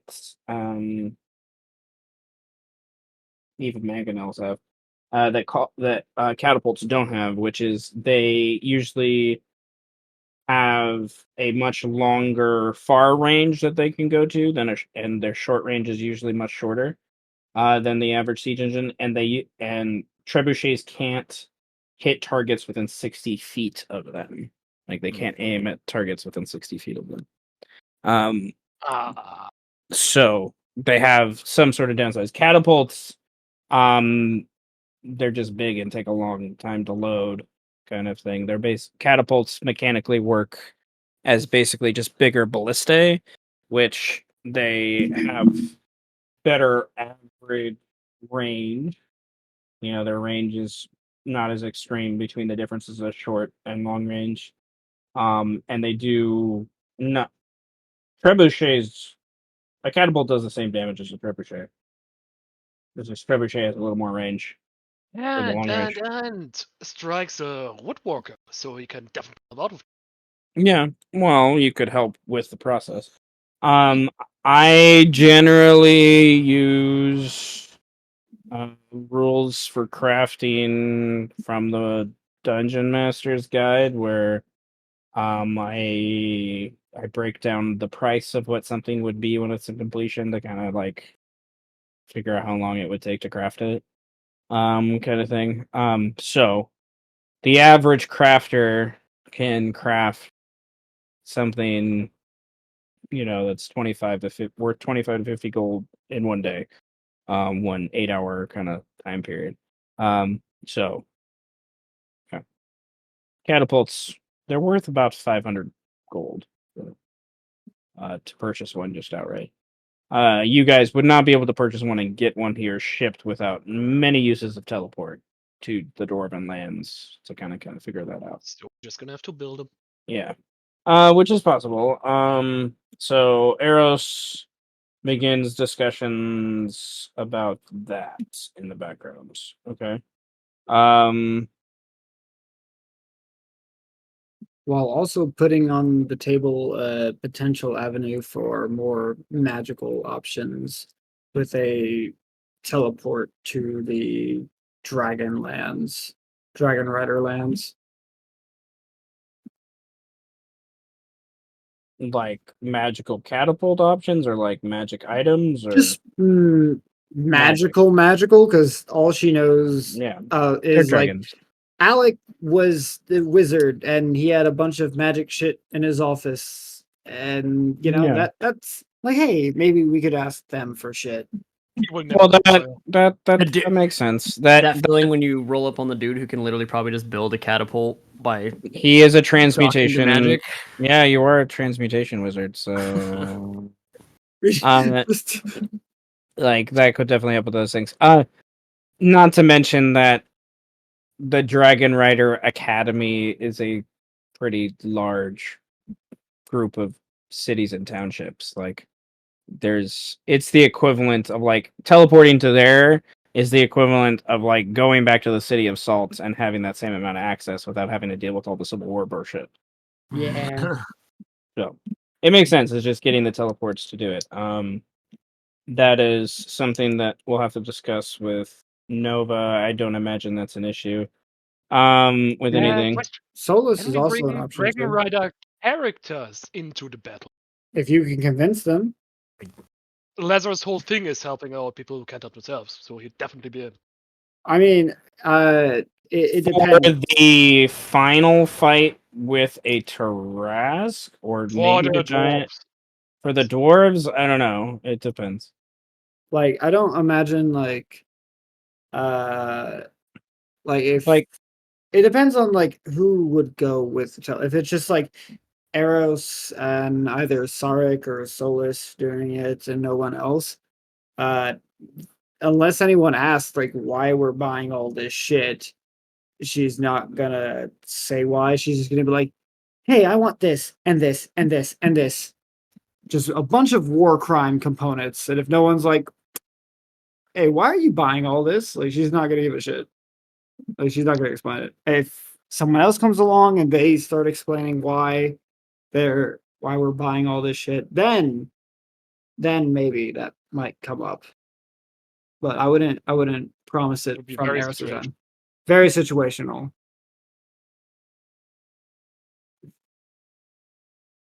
some of them, yeah. I'm also like to go back to that idea. I think it's also like, is the pressure of a dwarf army enough to convince people to go kind of thing? Like, I don't know.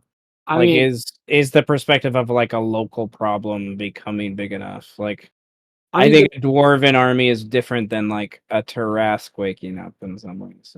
yeah, I think Like the level of pressure. it would also depend, like, if, like, say, Eros was immediately talking to Alec, and if Brandon decided, like, Alec would be questioning, like, okay, like, why are you buying all these things? And then she's like, oh, 100%. to kill a bunch of dwarves. And then Alec, like, wait, why do you need to kill a bunch of dwarves? What the fuck? Oh yeah, because they're like this giant army that's gathering up and trying to invade my fucking home continent, and they're starting shit. They're looking for these ancient weapons or what the fuck ever. I don't know. I just want to kill some fucking dwarves because they're being assholes. Like, if that type of shit ends up happening, then I think that would pique some people's interest, but it just depends on, like, who we run into, type of Yeah. thing. Yeah, that's very true. Okay. Um.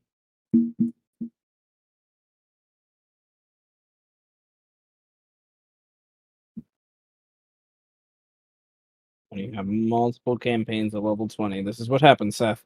This is what happens. This is what happens when you build in one world. Dude, And You this know, I already loaded up the Dragon Rider campaign, bro. I already got the sheet out. Like, it's like, I'm ready. Like, we can do God. this session. We can do it this I'm just session. saying the Frogner is ready to go. It's like, we could just, like, don't even need to ask. Like, we could ask Solus too. Like, she This is the knows crossover teleport as that we well. needed, but Seth didn't want. We were never gonna make this happen too. This is only because the Stray brought forward, like, hey, I know how to get to the Dragon Rider land, so we're gonna do that. Like, I oh just shit. recently listened to that episode again, and just the contempt in my voice when he says, "Yeah, I know how to get to the Dragon Rider land." I'm like, "God damn it!" Like, yeah, yeah, like yeah. just go, motherfucker. He's Um, like, "Do I know anybody that might be able to teleport me or know a thing or two about like whatever?" Yeah, you do. Fuck. Oh, shit. Oh no. okay, well, Trello strike arrows. Okay. All right. We'll start to build into that. Vedwin, what does Sidar want to do? Uh,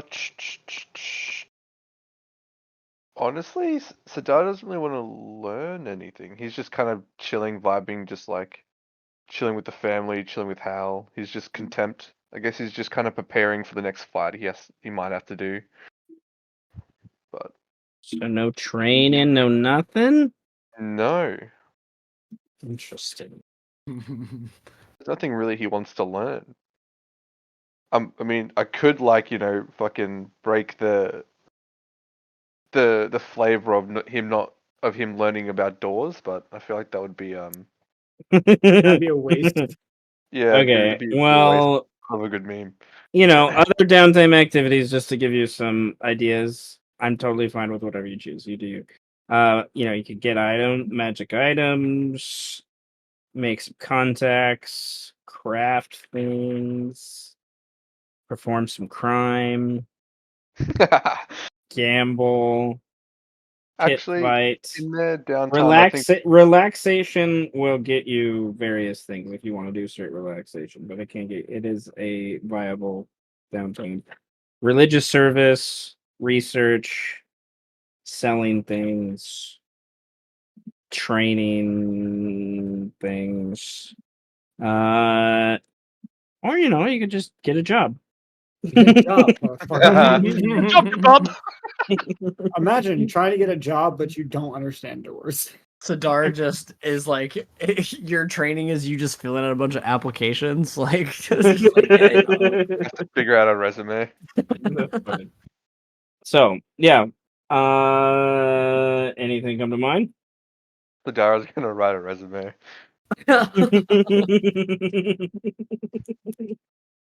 uh,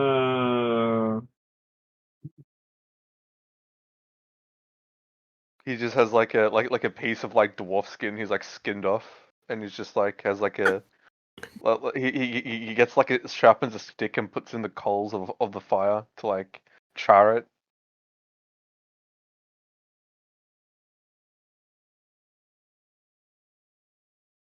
Good to see we're making good use of all the dwarf pieces. Okay. I love it. I love it. I'm gonna say two things happen because of this, vibing and just being a normal Joe, I guess. One is roll a d4. Um, slash 1d4.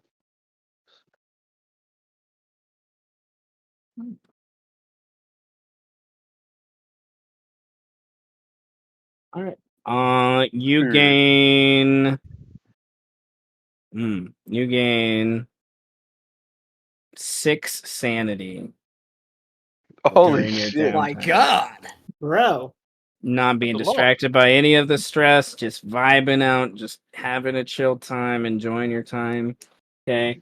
And I'm gonna say you have 10 temporary hit points that you have until they go Whoa. away. While Until writing they a go resume, that's sick. Say I for don't do relaxing, for relaxing. Like this isn't just anything. one day. This is like multiple days I of just this freaking wanna time, dude. lay in Like my he's like asking bed. everybody in the camp, like, hey, what are my most redeeming qualities as a employee?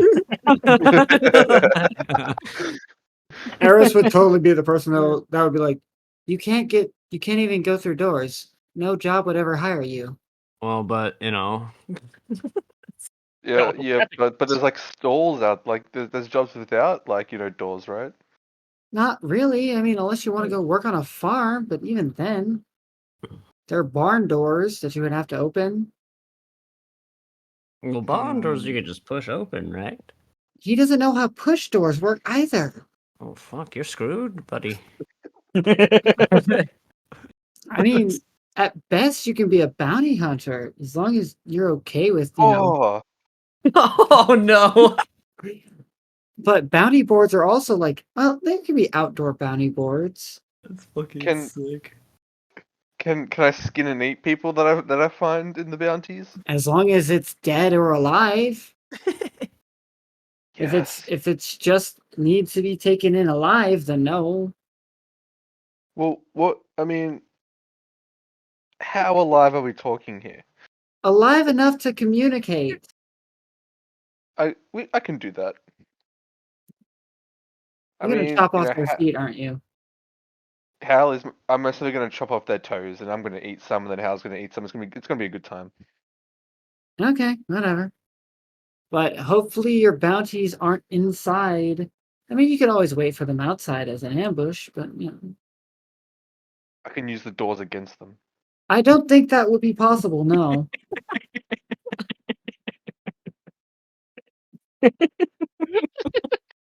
My name will be the door bandit because I wait for people at the door. Door bandit.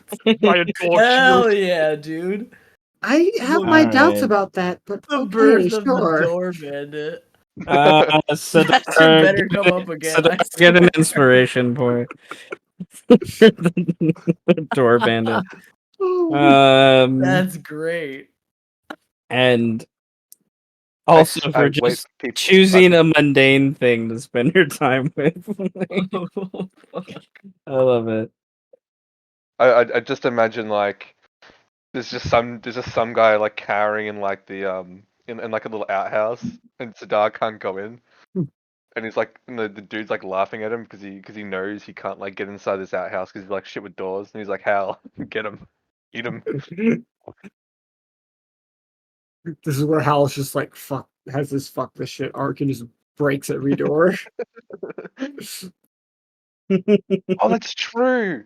Hal can break doors for me. That's my Yes, loophole. there's your loophole. Who needs a door when you got an owl bar? Fuck this That's door in fine. particular. This door was actually Okay. Then with pretty much everyone kind of establishing like things they're working on in the background. Strike doesn't yet. Oh, Strike. Yeah, he did. You said he was waiting for everyone He was else. waiting. was Oh yeah, waiting. he was waiting. All right, Strike. What are you waiting for? Oh, yeah, I was waiting for spending some time with the Drow family. First of all, I'm taking the cloak of protection I have made, approach Ophelia, kind of crouch down to her and attach it to her. Then I ask her, She already has a cloak of protection. because I gave it to her just Oh, now. okay. Okay. I was like, looking on her sheet. I was like, wait, she already has one. How do you think it got there? Good job. Touche. Uh, Then I ask her, how have you been holding up lately? oops. Uh, I'm fine. Yeah, like you act like you and both arrows are acting like the world's ending or something. I'm fine. It's good. I'm fine. I'm just Acting training. like words and just, well, it got me. Yeah, we kind of do. Point is, just want to make sure you're doing alright. Uh, I'm yeah. I just don't want you to leave us out of what comes next. You know, we were there at the I don't know. We were there when you were all figuring this stuff out. Like I've been practicing, right? I've been practicing. I can do all sorts of crazy things now. Like Oh, I know. I've seen you call lightning down from the sky. That was awesome. and well, I'm hoping to do more soon, stuff like that. But I'll get there. There's I guess a rabbit I'm supposed to meet. I almost said guy, but I don't think that's the right thing to say. Uh, Guy rabbit or girl rabbit? a guy rabbit apparently. Who's Just don't really know. They call the queen a king. she nods confusedly at that and like stops and this is like cocking her head like thinking. Well, nevertheless, I'm supposed to meet a guy, I think, because his name is Mr. Daisy, who's a druid, apparently, like I don't know, lives outside the city. He's supposed to show me how to. I haven't quite unlocked the ability to what's the word fly yet, and like change into an eagle or something. So he's supposed to show me some of that, I guess, uh, and then I don't know when that happens. Like everything I've been told, I'm gonna be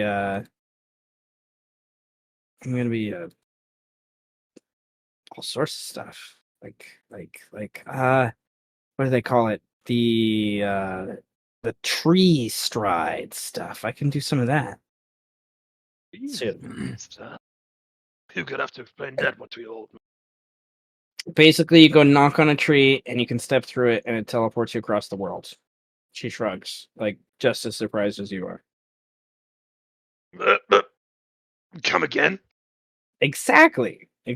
I'm not sure how it works. It just does. But I gotta go talk to some trees, and to do that, we gotta. So, now that you're back, I don't know, like Nouvelle's been going with me places.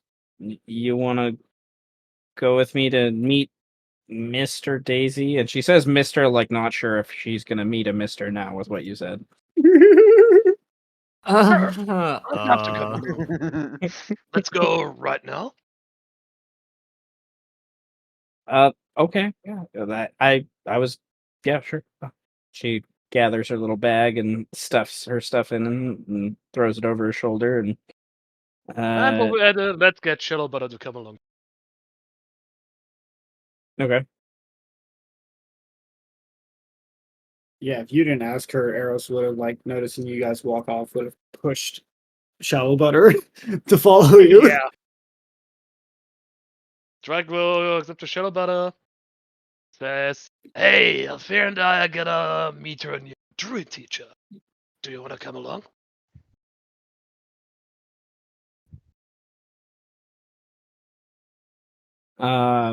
Sorry, I got distracted. She would, I think, nod and kind of smile, and then grab her belt with her sheath on it, and kind of as she walks, buckles it back up on her waist, to come up behind you all. I Am I the only one that thinks it's weird that animals turning into other animals? She shrugs as you guys walk up. I mean, I've told I was a bird for a little bit. I don't really remember much of it. Yeah, but Only the that's a guy feeling that who it's kind of turned you funny. into an animal. This isn't like a rabbit who's now going to show Adira how to turn into an eagle. Althea? Althea, thank you, Eros. Thank you. I know we've been saying Adira, and I'm like, fuck, Oh, like I know. crying. Sadness. It's okay. It's okay. She's gonna be in the one shot. Um. Now we can fuck her name up. Yep. I mean, it's magic. We've been teleporting around, people casting fireballs, messing with gravity. How is it any more weird? Honestly, you're not wrong. Um. Okay. And we still got more kills by slashing them. Funny how that works. You would travel for a few miles outside of the city to probably a weird cusp of trees that if you weren't a rabbit or a druid you wouldn't think anything of it than just a weird tree. And Althea is able to find not a door, because Animaesus, maybe that's why Sidar likes the Animaesus, is they don't use doors very often. Like the idea, the introduction of a door is only within the last 2 centuries in the Animaesus culture. Um, but nevertheless, like finds like a little like hovel hole, like akin to a hobbit, but there's no door, kind of thing going on. And there's it goes back and turns, and it's just like Strike and Nouvelle will have to pretty much crawl on their hands and knees to go through. Althea is okay. She'll have to like kind of scrunch down um to go through the tunnel. And you know something akin to like a grandiose like Yoda on Dagobah, like on Endor, I'm sorry. No, Dagobah. On Dagobah, like his like little hovel, like something more grandiose than that. But um and there's a little white rabbit sitting in a chair that has glasses on and is wearing a very spiffy, like turquoise and maroon embroidered vest, reading this book. And he has this little wine glass in his hand as he reads. As you guys come in the room. I'm sorry, but I just I don't know why, but I just pictured like yeah he's sitting there chilling out, and then all of a sudden like everyone gets in the hole, and then he just pulls out a fucking Glock on him. And he's like, "Who the fuck are you?" I don't know why I imagined that. Yeah, Who's wrong with the mad bat up here? yeah. The reason why animals have primordial pouches is because that's where they keep their Glock 19s. That's why. That's like cats always so vicious. And they're yeah, dude. That's They're always strapped. The Glock 19 and the Levi jeans, bro. We gotta have it. Okay, Damn. sorry. Who are you and what are you doing in my house? Who are you? Oh, it's you. Sorry. Oh. Oh my god. So, this is Mr. Daisy. Oh, Oh he's my God. adorable. Oh my That god, means he would he's definitely dangerous. have a Glock 19. Yeah. Exactly. Yeah. He's Holy. nuts, yeah. Who He's be not this gonna. motherfucker coming up in You my guys house? come in the room and he has a modified, like, Whitlock pistol. military zapper with all the bells and whistles. You know, Damn. it has a clip on it. It has like a crystal sight that's like zeroing in. Has like a crystal laser pointer at the bottom of it too. Mhm. Pet Patrick, please do not mind. Sorry, I'm not used to Drow just walking in my house. Oh, And Fia told me she was going to meet you here. uh, Sure. yes, and I was told the Drow was a child, not a giant beast monster thing. And then, ooh, who are you? He goes over to Nouvelle. Eyes off and hands off. I didn't touch anything. My eyes, I cannot always control. Better gouge him out. Oh, pish posh, Melon, pish posh. You are obviously too full of your own rage and anger. Do you need a hug? I've been told I'm soft and fluffy. I mean, maybe. Okay, group hug, everyone. Group hug. Mr. He starts to sing the equivalent of Kumbaya in Druidic as you guys hug. This rabbit fucks. Mr. Daisy fucks. Dude, Strike. I feel like Strike lost the dominance war in this one, bro. You came into this fluffy little bunny's house. The first thing you did was whip a gun out on you and then say, "Hey, bro, you look really angry. You want a hug?" You You can't know, win against the cuteness. You're It's like, impossible. "What?" I am in the process of adding a gun to his sheet. He's like, "What?" I Just free anti-matter rifle. I didn't plan the druid to have a gun, but this druid's gonna have a gun. This druid's got a gun. With fucking strap. Oh my god. uh, I, The Animesus are known for doing weird shit and being out of the box, so a druid with a gun is kind of in their wheelhouse. Like, yeah, I can agree with that. the druid is like, I don't believe in it, and I don't think it's right, but it's very fun to use, and it's very I mean, effective.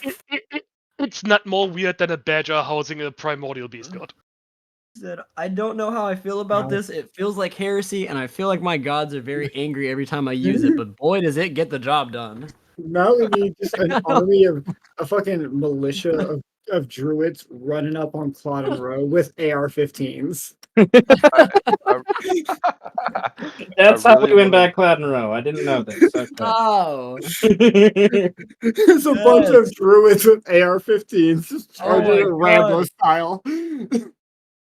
So Seth, what is a Glock 19 called in the Animesus? oh. That is law you don't have to make up for yourself, and I'm glad. No, Glock I'm. 18. There are different guns that I've already invented in the world. But I don't. I think the closest thing would be a Star Wheel, but I have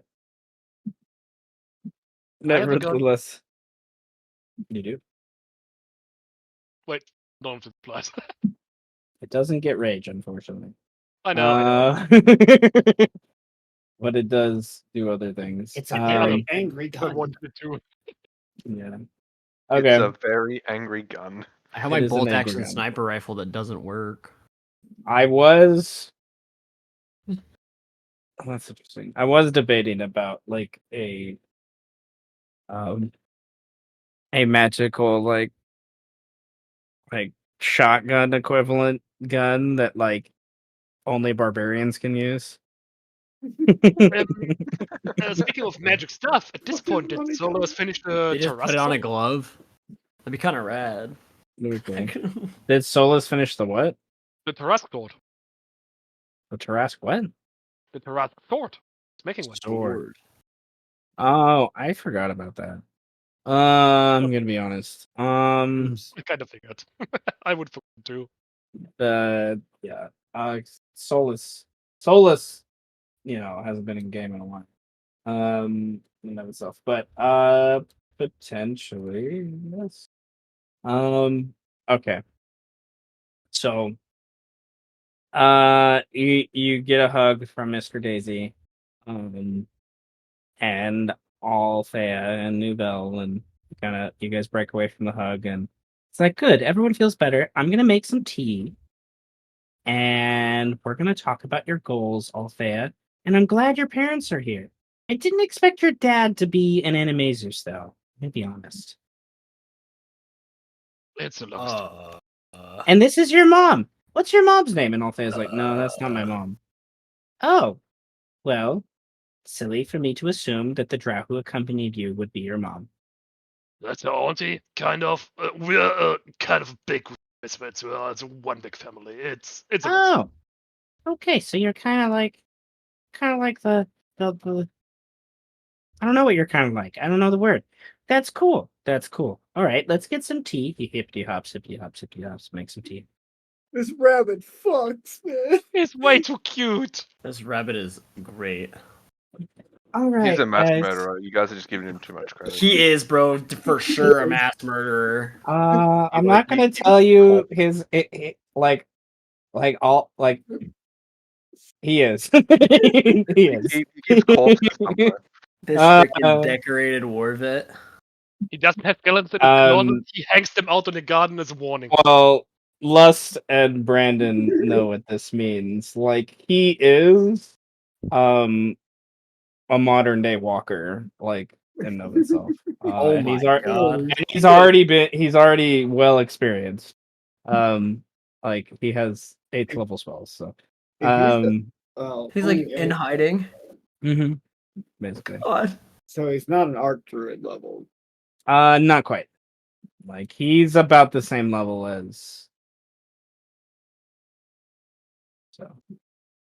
No, Amo, I think is a. Amo can cast 9th level spells. Yeah. He's like 2-3 levels under you, but made as an NPC has about the same stats as you.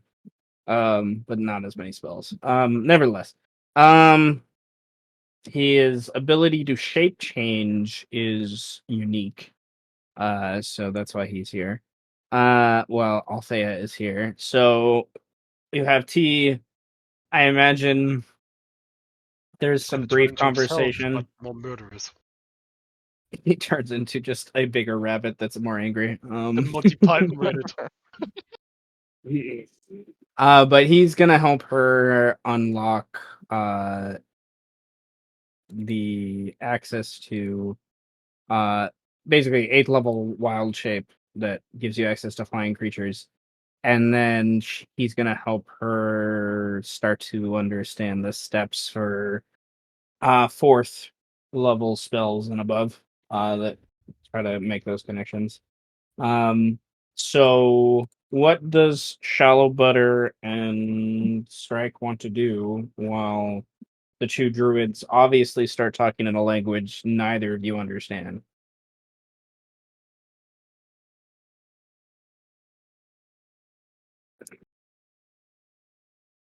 Silence. I love it. Oh, I was muted. Good. I speak quite a few languages. If it's Druidic, then obviously I don't know. It's druid. Okay. So I turn to Shadow Butter. Want to have a sparring match while they do their thing? I feel like their thing's gonna take a few days, so not that many days, but yes. Enough time for a couple sparring matches. Okay. And a couple sparring match. Is that like a code name for something? It might be. Not yet. I can see what's happening. They don't have a clue. They fall in love, and here's the mom. Yeah, Strike still doesn't even understand why he got so angry back there. If He Birdman just was still here, he'd be singing that with Eros right now. I can see what's Okay, happening. What's happening? They don't have a clue. What are you talking about? All of love, and there's the bottom line. Oh, you're talking about them. Our trio's down to 2. Man, that would suck. Yeah, that would suck. Eros would totally play the Pumbaa in that song. Oh god. Okay. Oh shit! We're starting. We're not even running for Indy The what? initiative. I just started clicking things, and my brain was distracted. No, So well, there's 2 ways we can do this. Yeah, that's one way, or we can narrate. I'd say let's narrate. It's more fun. Okay. Strike's definitely going out with claws extended, ready to tussle. And I'm making one athletics check just for the fun of it. Boom. Go. Like, give her a chance, man. Like, seriously. Just a friendly sparring match. Just like fucking. He just throws her on the ground. No, he just tackled her. He just tackled her. You just tackle her, and she's like, knock the wind out of her. She's on the ground, coughing. It's like, okay, I think you miscommunicated. Did? I thought we were going all out. Yeah. She pats you. Why are you petting me? Because you're on top of me, and you weigh a lot. Okay, I'm just walk back. Well, it's a little bit. All right. Want me to take it a little slow?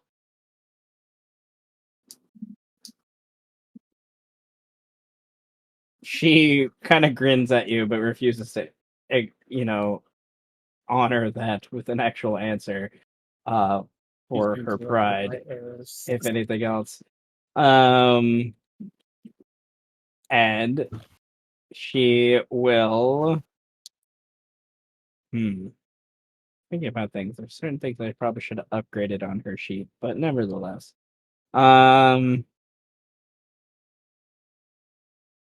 She puts a globe of darkness around you. What are you doing? Well, that would be great and all, but I kind of have this. Yeah, that's only for a range of 10 feet. This is a radius of 15. No, I could still have her inside and just kind of feel around, see if I. Okay? I would Instead. like you to roll a perception check. No problem. He's feeling around in the dark, eh? Yeah, I'm Okay. feeling around in dark, and what do I touch? It should last for 10 minutes, bro. You got time. You got time. Oh, goodness. Okay. Do we just fade to black here, or You feel what? Can you feel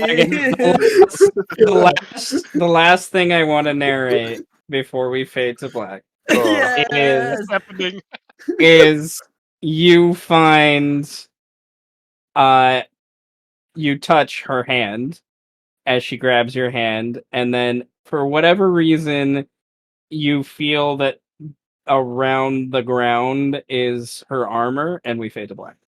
And if he falls in love tonight, What? What happens? can be assumed. What? Eros is all gonna the, have a few all the with kids that. are like, what the hell is he talking about? I love it. Eros I love turns it. his every day. No, this was 100% me looking at her sheet and realizing that I forgot that she was bought lingerie. Oh, Nice. I Forgot was- about that. so yeah, there's that.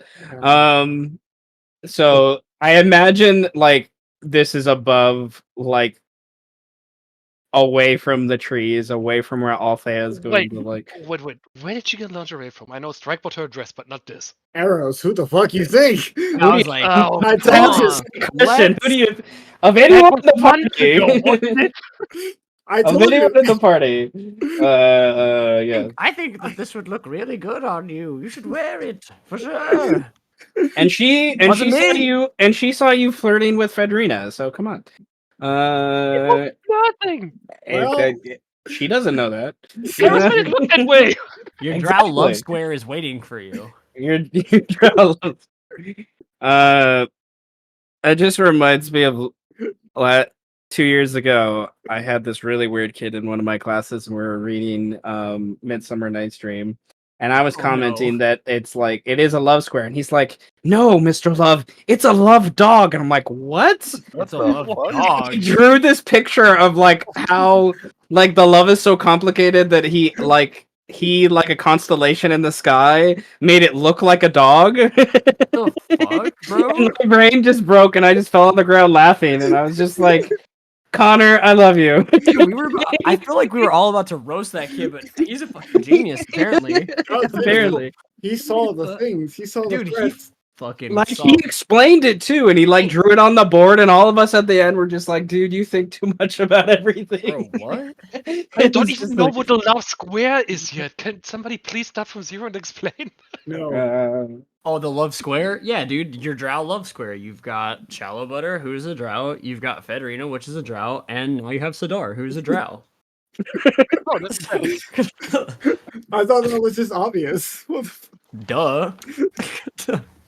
Besides, I thought that's what it might be, but it sounded too obvious, so maybe there would be more to it. Okay, but Mm. No, there's not. I told you, arrows corrupted shallow butter. Like I literally just said that. yeah. Okay, and now I feel compelled to make Shallow Butter like actually viable against Strike in a fight. So You have to give her expertise in acrobatics. no, like she needs more HP and stuff too. Hmm. I haven't That too. leveled her up in a while, so I'm now looking at her sheet. Oh, dare you. I know. I got distracted. Well, now she's gonna go through some really intense training, so she'll be able to keep up with Yeah. Strike pretty And- handily, I think. After and- this and- after this Yeah, experience, she's gonna learn some stuff, I think, today. She's Yeah, part of. I'll talk about that later. Okay, I need to go. Okay, we're gonna take a quick pause here. I need to go pee. And then we'll discuss any other wrap ups of downtime. And then what really needs to happen is like I need to P2, but I'm taking you fuckers with me. more specific discussion of like the preparation stuff. So maybe going to Dragon Riders, which I didn't plan for today, but hey, we'll do it. yes. Hell yeah. Now the yeah, it's it's a special time.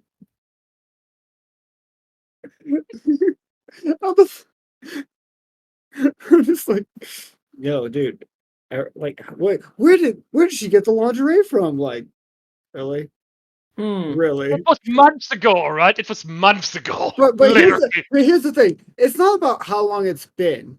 It's the question in it of itself. Like, where would she have gotten it from? The fact that you have to ask that question, you don't have to remember her ever getting any. It's just she has it. Why? That's a fair point, actually. Arrows. That's a very fair point.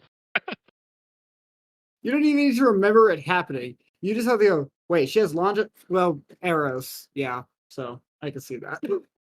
Yeah, definitely. Literally, Arrows bought both Shallow Butter and Roxana and herself lingerie because that's just what Arrows does. Yeah. And let's be real here, it was about time they fucked already.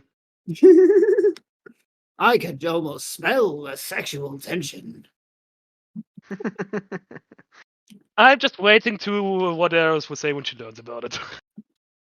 Oh, she'll smell it. I'm not surprised. She's just gonna. It's like as soon as you walk within her smelling range, she's gonna be like, "Yeah, I know." She's gonna just pat Trillo. I can see it happening. What? What are we What? talking about? What are we talking about? They don't have a clue, Huh? Oh. but they just got it on. They did, kind of out of the blue. Kind of out of the blue. God. Oh no. No, What? they planned it for sure. Why it took so long, I do not fucking know. Because they have no charisma. But they finally fucking did it. Probably on a dirty flow. Mm. It was pretty dark. It's the best place for that. Can you feel the heat tonight? Go on, Donovan. Coursing through your fur. I don't have fur, I have Not really fur, no. scales. Yeah. I don't have fur, I have scales. And if you know just how it hurts, you know that you won't fail. What? You just gotta take a chance. Grab life by the balls. Let's just say Black won't unfade for a while.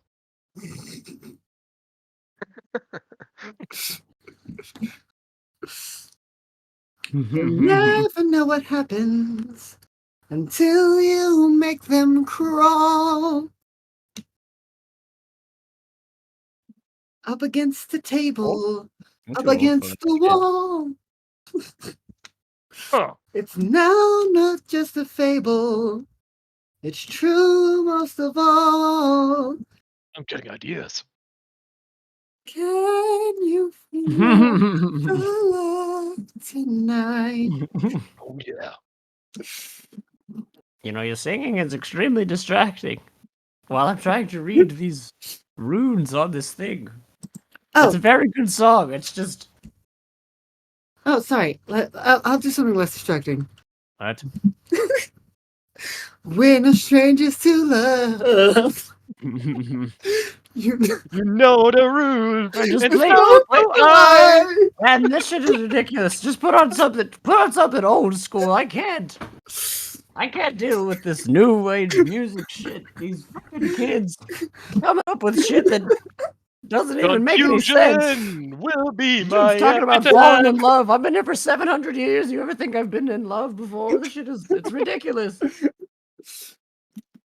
never gonna give you up. Never gonna Here we're let learning you that Trilla down. is Trilla just Master Roshi?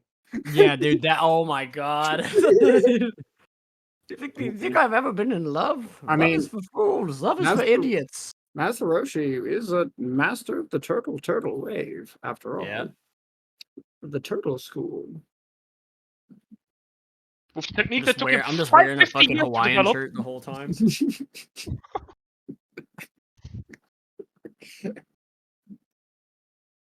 And did everyone just masters the Kamehameha in the second?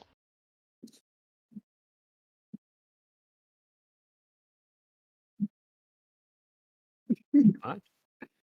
He doesn't need a wave. He has these hands. Yes, I am the wave.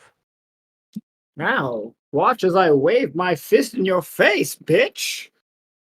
Ooh, get slapped, Donovan. You fuck. Check this out. Throws a rock from across the field. Check this Yeah, out. Donovan, Once you can dodge a rock every time I throw it, you're ready. Yes.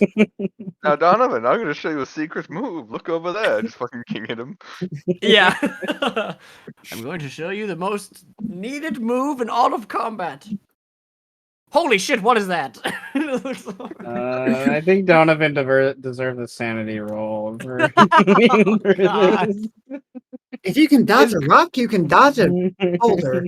It's crazy because he kind of wanted this. So Yeah, you know. Okay.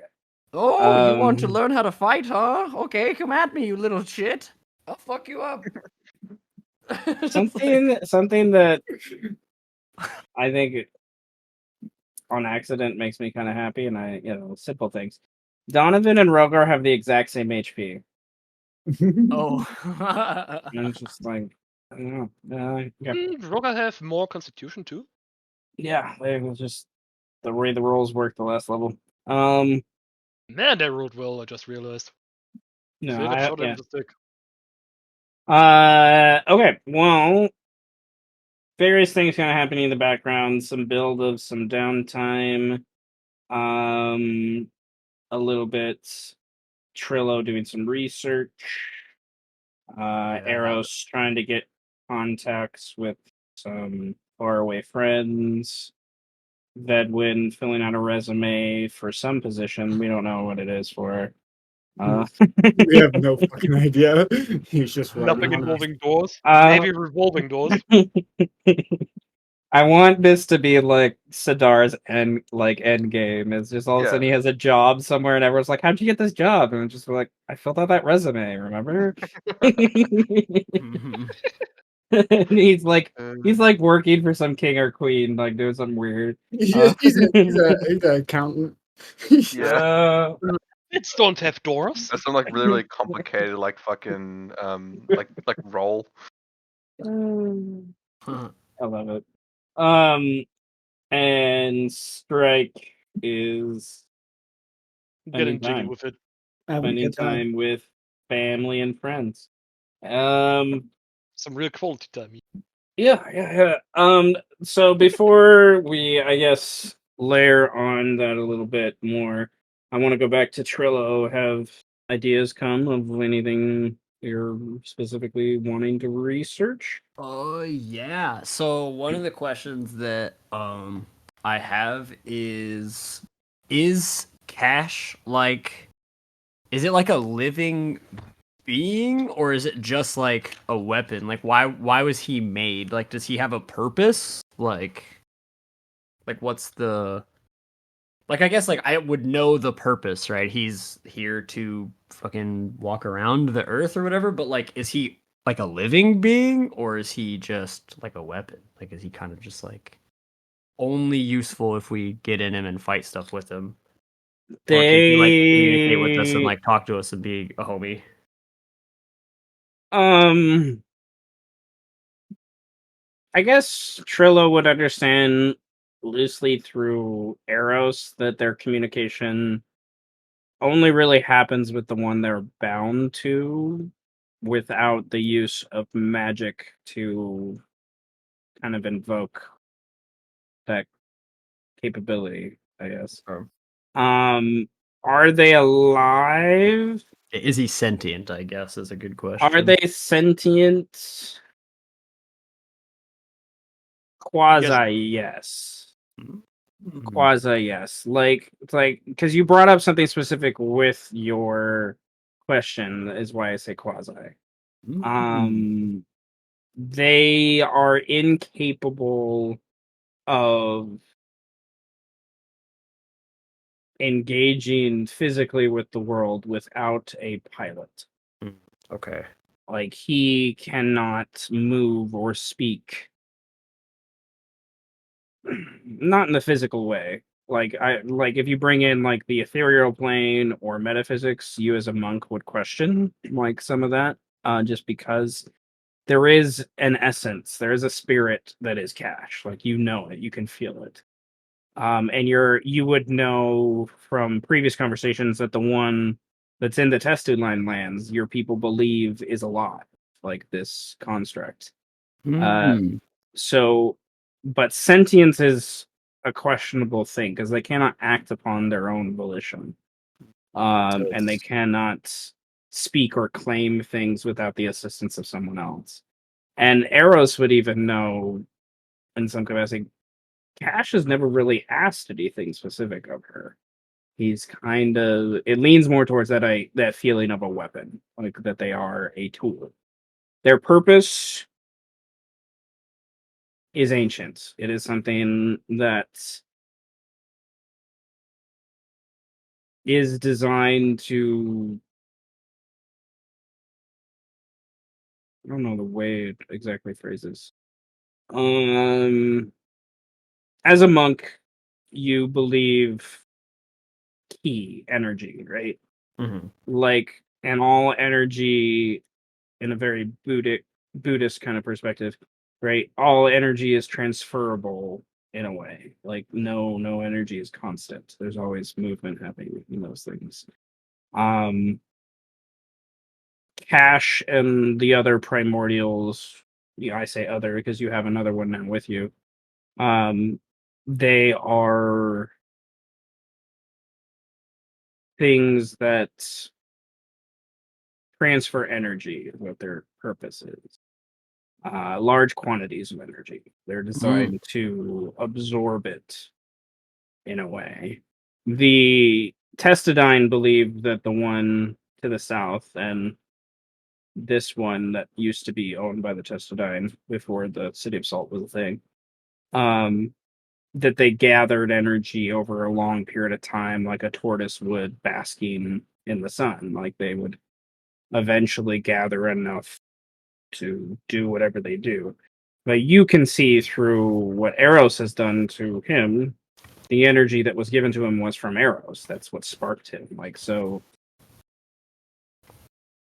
it kind of thing. Like, and I think you would also kind of understand that, the simple idea of, the idea of a siphon. Like, if you siphon too much, eventually it destabilizes things. So you can understand why these things have been hidden away because they easily can be abused. They easily could like siphon energy from a source, then destroy an entire environment, kill a person, uh, destabilize an entire, river system or whatnot. Like the energy is, it's natural in some ways, but it's not something you can like quantify. So that's why it makes you think of ki, because it's something that can be used to do other things that every creature has. Is there like, so when you say like energy consumption, storage, stuff like that, like is there a way that, I guess like Trillo would be asking because he can't bond with it, right? So it'd be weird. So I would be like talking with Eros about like, how do you feel when you bond with it? Do you have like, what kind of stuff does he say to you? What kind of like feelings, emotions, I guess, does he evoke and stuff like that? And yeah, so like, I mean, I guess he just, what kind of things does he say to you when you are inside of him? Do not be dirty or gross. This is not the time. I have no idea what you mean by that, but I can see it in your soul. I can literally sense your ability to come up with an idea and make it as dirty as possible. You did say inside of him, so I did say inside of him, and to be fair, as a devil's advocate, I did give you all of the ammunition you need to say something. But this is why I forgot what we were talking about. It's like, okay. Well, she says, I have no idea what you mean, but how does whenever he I make jump you inside of his feel? hole and Ah. bind to him, Hmm. I How does don't it feel when really. he? How does it feel when he lets you inside of his hole? Wow. I'm just gonna go cut a fucking onion. He keeps looking at the floor like son of a bitch every single time. Well, it's like God. putting on a. Huh. It's like, okay, so I have my clothes on, and I could take them off as she, like, actually, like, takes them off and, like, reveals her chest. Like, I can take my clothes off, and that feels natural, right? Yes. Snaps it back 100%, on. 100% totally natural. Yes. But then, and she grabs your shell, ah, I bet it's kind of like this, as if it's attached to you, and it is, and you can't get it off.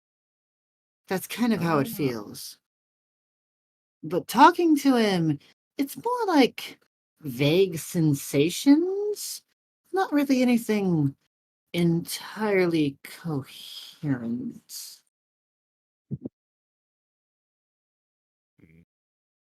Shit.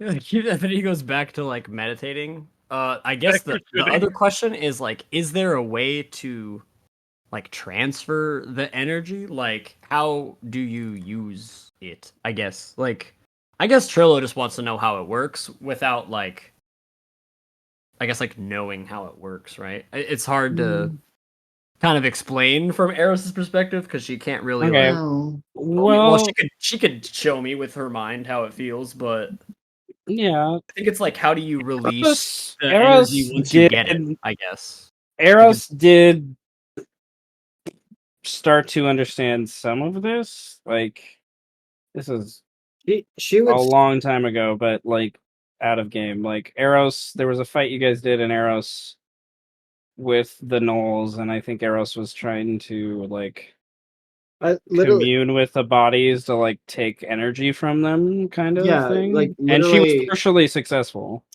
literally, because she had the thought in her head when they first were escaping with Cash, like if Cash could do anything like super cool, and all Cash gave her was a sense of like that a bunch of dead bodies were like glowing on the ground, but she couldn't do anything at that time. And then with the Knoll fight afterwards, she gathered a pile of corpses and with that same red glow and was doing something with them.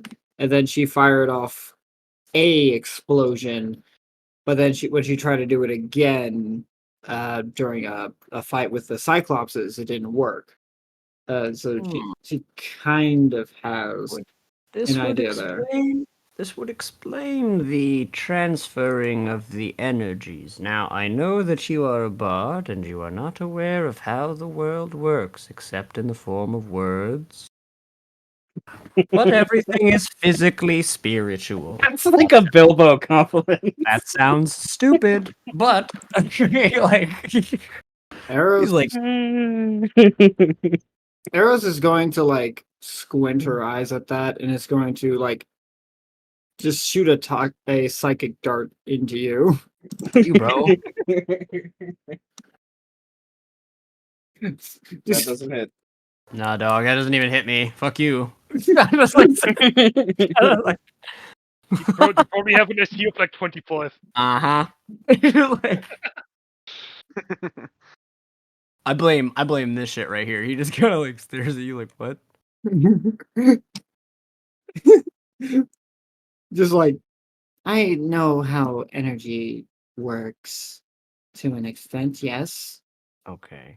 Let me give you an example of how energy works. Give me one moment. Donovan, would you please come here for a moment? I require assistance. Are we talking kinetic energy? Yes. Are you going to Donovan abuse comes in already raged, like, "Ah, I'm gonna finally hit the old fucker. Come here, I require something of you. All right. What am I doing? I get to punch you where? I fucking punch him in the mouth. Oh my Oh! Holy shit! Oh, my son. I fucking assault your son. He's raged, so he'll take half damage. Okay, well, I'm gonna use my hands of harm, so he's gonna take a lot of like necrotic damage here for a second. Dude. Gets Example. Oh my god, I hit him like in Doctor Strange, like when the lady fucking smacks him and his whole fucking body, like his whole spirit goes out of his body. I'm just like, for example, let me explain how energy works. Now, this is my His hand. body's just on the ground, crumpled. His spirit's just sitting there. What happened? I'm just like, this is my hand. I'm like, this is my hand. Now, if I move my hand at a very specific and very direct angle, what? But it's like, I can take that energy from Donovan, and I have like this black like thing. I'm like, in my hand. I'm like, I have hurt him. I have put something disgusting in his body. I also use this physician's touch, so he is now poisoned. He's like throwing up. Fuck. I have placed a terrible, terrible sickness upon Strike's child. As you can see, he is throwing up violently, and that does look like it hurts. You know, What? I don't mind you guys sparring, but please don't make my nephew throw up. There is a point to this, I swear. And then he like hits him again, but this time it doesn't hurt. This time I heal him for 5. So He's still throwing up. no, okay, hang on. Well, I end the condition. He's not throwing up anymore. But that is the transfer of energy. I then smack him a bunch of different times with his healing hands to get him back up to whatever. As much key as I need to like heal him, I will heal him. But like it's very funny when I like Johnny Yen him and heal him. Like I acupuncture all of his like joints back into place. God, he's lost 6 sanity this session. Like Papa, like done. Grizzled child, bro. What? I feel weird. You had an out of body experience. But my body feels like it's not. Donovan, go here. Here's some jerky. Go lay down. You took a trip to the astral Is plane. it Tarrasque jerky? No, it's beef jerky. Oh, It's healthier for you. Now eat it. yeah. Anyway, that's what beating you up say all children the time. aside, the proposition still stands. Transferring of energy comes in physical and spiritual manners. Cass may be showing you that he can receive a large amount of energy from something. Now, finding out how you release this energy as you Eros have- immediately just ignores you and jumps in Cash's hole. Okay. And she locks into Cash, and then she's thinking to herself, Okay. Huh. How does this Okay. Okay, now Thinking. Wait. Goddess of magic. So I should pray like this. "Oh shit!"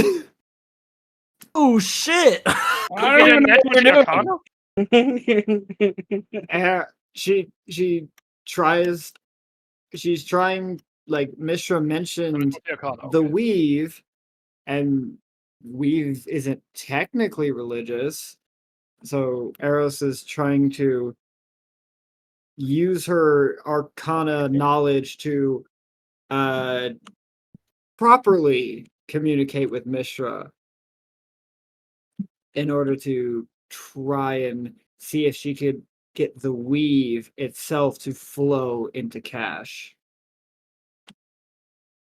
To see if that would work.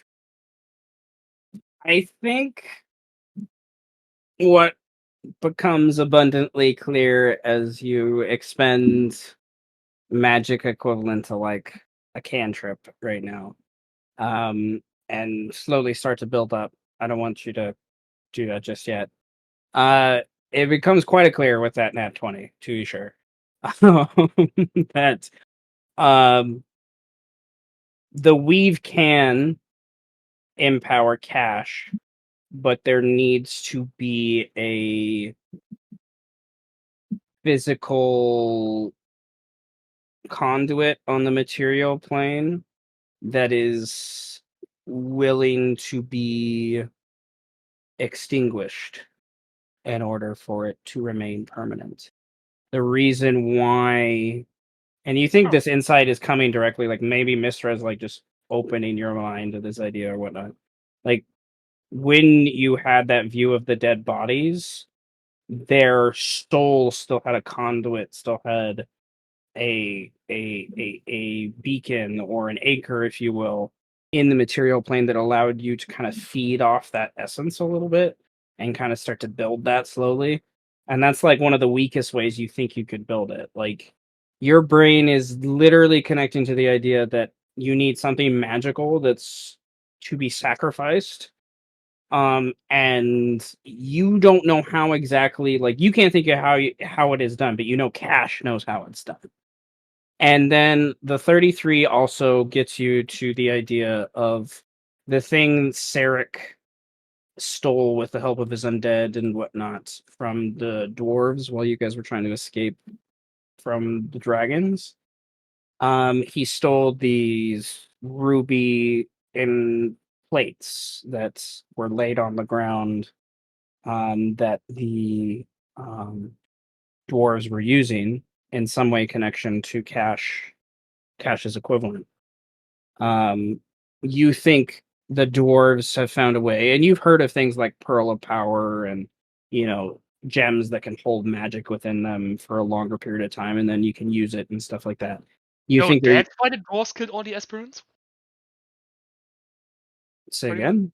So that's why the dwarves killed all the aspirants to get the magic for the ruby and stuff? Sort of. They Um, made a fucking philosopher's stone. yeah, like it's basically it's like a giant spell storing stone, basically. But that seemed to have allowed them to transfer the essence in an easier way. You believe Cash can do it on his own. It'll just take more time, more energy along the way. So I guess brief summary. You can use undead bodies and kind of connect to their souls in a way, but it's very not as viable in other ways because of player knowledge, I can error reasons. But Yeah. nevertheless, it used to be much more viable than what it is now. You can sacrifice something else magical. So two things come to mind with that nat 20. Mistra speaks to you of the most obvious thing that comes to mind is your own magic, but your understanding, Mistra's kind of warning you. Your brain is coming to this connection. In order for your magic to have a permanent effect on Cash, you would have to permanently sacrifice it, meaning you would have to like commit suicide basically. Like you're giving over your entire essence to Cash to have a permanent essence upgrade. And you think this would be based upon your level of power, this would be a significant way to level him up. So, but sacrifices do true. The other way is magic items. Is an obvious thing that comes to mind. You could use a magic item and he could basically absorb it. And he doesn't gain the qualities of the magic item, he just gains the energy that is behind that magic item to use for his own qualities. Kind of thing. The only other thing that comes to mind is you look at Carrion Carl, who's like licking his balls right now, right? And you know, like Carrion Carl, there are magical creatures out there that have their own connection to the weave, whether of choice or gifts or something they've taken, much like a fiend, that would give an essence that could be comparable to some of those things, depending. Like, you think about the dragons that you guys dealt with, those three dragons. Like, you think if you were be able to sacrifice one of them to Cash, like Cash would be like level 5, and he's only level 1. Level That's 3. insane. Eric, Level 3. Upon your silence and non-dirty remarks, I'm going to assume that you've come to some sort of conclusion. Eris would say in I'm still on top Cash. of Cash, by the way. So there's one thing I want to say. Like, Okay. one more thing, just one point of clarification. Like, these sacrifices, they have to be living. Once they become corpses, they are not of the same quality. Mm-hmm. So that's the only thing. Eris, They're not exactly necromancy. Like, they kind of subvert necromancy, I guess, in some ways. mhm. Eris would then say inside Cash still, Hey, Dad, you summon demons, right? I'm not sure why we need demons now, but yes, I a few. Well, if you summon them and they die, do you just get different demons to replace them?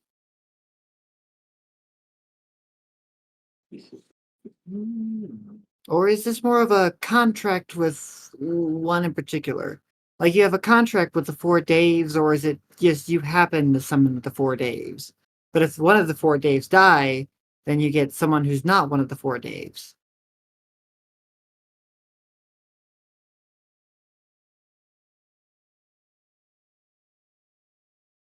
Um, well, I've spent some time establishing a few relationships. Um, Daves have come most commonly. I haven't tried looking at others just yet. They are connected to me in a way. It's not something like Carl over there. Sarek has a spell that was able to bind him here and keep him longer. Why do why are we summoning demons? But the thing I'm trying to get at here is if you summoned a demon and I stole its soul or whatever the fuck constitute for the essence of a demon, You you could transferred its energy. fuck off, old man. And Okay. would you still be able to summon another demon of equal power afterwards? Or would there be issues?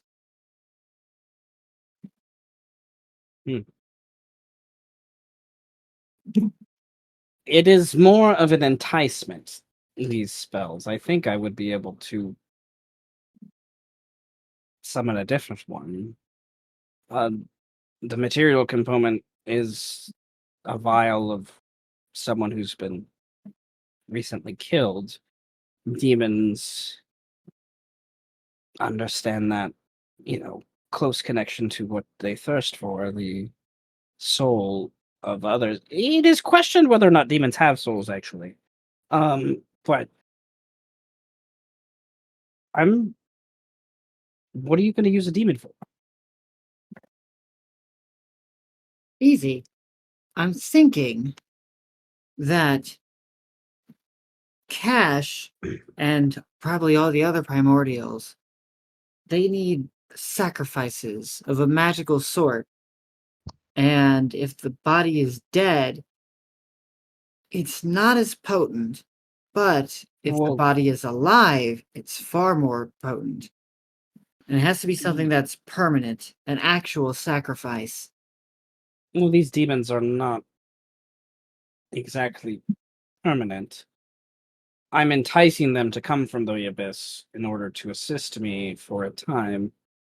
If they, he puts up quote fingers, perish while here, they do not die. They disappear back to their home plane. Sure, but have they ever been drained of their magical essence by an ancient primordial thing? I'm not sure they have. No, but I'm also not sure their essence in the way you are thinking is located on the material plane. Well, fuck it. I want to try it anyway. Let's go find some random bandit that's out here causing shit for people. Kill him and take his blood, and then summon a demon and sacrifice that demon. I heard that maybe Sadar can help with this. I think he's been like applying for a job or something. He came up to me and asked me what his best qualities were. I didn't know what to say to him. I told him that he has a very fancy bear. I Now told what? him that he sucks at getting through doors and he will never get a job. That's not a good quality. Exactly. Well, then why did you give him a bad quality if he Because he asked asked. for a good one? Because how am I supposed to recommend him for a job if he can't even go through doors? That's probably the wisest thing I think I've ever heard you say. Mayhaps. But then again, we were talking about entering holes about 10 minutes ago, so. Here we are. Cerulean just holds up his hands like I don't want to know. And then he's like, "All right, a random bandit. I feel bad just killing a random rabbit for this. Well, it might not be a rabbit. It could just be like be a some rabbit. asshole human or. Wait, does I- it have to be a human? What about a dwarf? No, it needs to be a humanoid. Ah, I see. What about a dwarf? We're going to be fighting a lot of those. Well, there's no dwarfs nearby that are No, ready. and this demons are quite particular. If they haven't been killed within 24 hours, it's usually not fresh enough for I them. wonder if the Labbits have a jail with any death row inmates. Would you like to ask the queen, or am I asking the queen this strange question about inmates that need killed so we can summon a demon? Are Or we we're not bringing using? up the demon to the queen? I mean, we don't have to. It doesn't seem that important. I don't think it is. I don't know if she would like to hear about us summoning a demon. I mean, but we'd be Um, immediately sacrificing it for the greater good. In theory. We're summoning a demon and sacrificing it for the greater good? Yes, you missed about 3 steps, young Trillo. Sorry about that. Young is an understatement, my friend. I'm so fucking old. Actually, I'm probably older than you. And by probably, I mean definitely. I'm Well, wrinkly. I'm in my 40s. You look to be about in your 30s for your race, right? Something about that tells me you have no perception on age. Um, I'm Dad, older than he anything. sighs as he realizes the compliment went over your head. I have an intelligence of 0, man. So, he's just like, well, yes, Trillo. I think having a level-headed sort like you with us to ask this question might be a good idea. What are we asking? What question are we asking? Who are we talking Summoning to? demons, my good sir. What are we Summoning talking about? demons. We're summoning demons? Ah, he sighs again. so are we sending the Fuck. king, or are we just going to walk up to the palace and just Oh. asking face to face? I think it would probably be better to ask face to We're face. telling the king we're summoning But demons? if we send her, then others won't hear. I'll do the honors.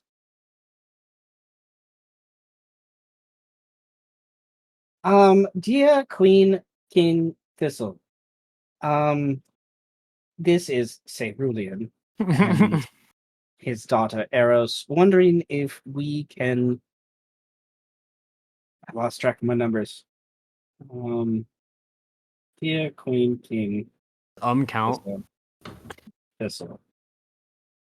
This is Cerulean and his daughter Eros, wondering if we can summon some creatures in order to experiment on our cash. It's actually 25. She responds, "What creatures?" She wants to know what creatures. God damn it. Tell her it's demons. Well, all we have to say is creatures that will help us train for the upcoming fight. Creatures that will help us train for the upcoming fight. They are quite capable. Yes. I will send that. You forgot to tell her that they're demons. They might be demonic. Did you also make sure to talk about the death row inmate that we would need? Oh, we also need someone you don't like to kill to summon the demon. And also, don't mention my name. I don't want this shit on my conscience later. Just so you Oh. know. It's already going. You're gonna forget it anyway. What? What are we talking about?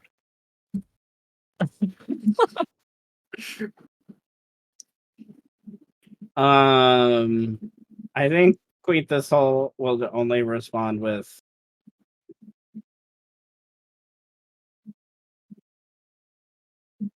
how are demons going to assist us? Shit. Do I have to go You give know, her my energy transference lesson? Because I no, will. I'll no, walk up no, there and I'll transfer some fucking energy. I swear to God. no. The only energy you're going to be transferring is the energy of the sound of your snores on these grassy plains. We should just go. We should just go to her in person. I feel like there's something lost in translation here.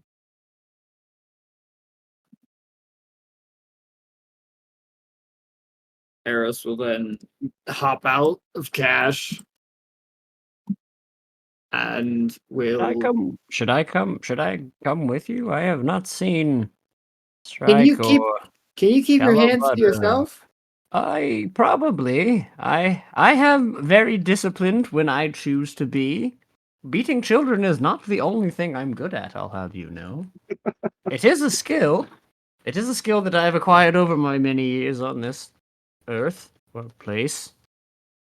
I mean, I wouldn't say kicking a kid's ass is all that hard to do. Even I can do that. Well, fuck it. I mean, I got my ass kicked as a kid. They gotta learn somehow, you know? Oh god. Yeah, Like, yeah, right. Just Activate the cycle. hands to yourself, and yes, we'll all go talk to the. We can go talk to the king, and clear up the situation. oh god, now I have to think of some heinous activity I'm having the kids do as as you're gone while I'm sitting in a chair. Like, Can you not do my kids do crimes justice? oh man. No, what is it like? Okay. You know what it probably is? You guys ever seen that Cat in the Hat movie with You're Yeah. not just with wrong, what's his you're stupid. face? Yeah, it's like I'm like the babysitter, so like it doesn't matter. You're just gonna come back and I'm gonna be like asleep on a park bench or something. You were supposed to be watching the kids. I was watching the kids. In To in to my be clear, my to be dream. clear, these kids are the youngest is a tween, so and she's actually the most mature one. So, whatever. Okay. Making your Robert tries, but he's way, yeah. making your way to the king's place. Okay. Um.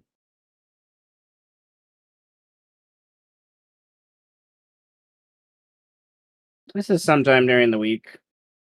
Time by this point is relatively irrelevant when some of these things are happening. Yeah, Time is Um. convoluted in the city of Salt and around. time is. Yeah. But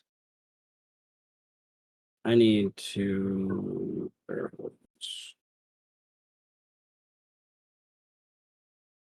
Um. I guess I'm gonna roll a D100 to see if this happens now. It Oh no. does. Okay. Hell yeah! Or hell no. Hell yeah! It's more content.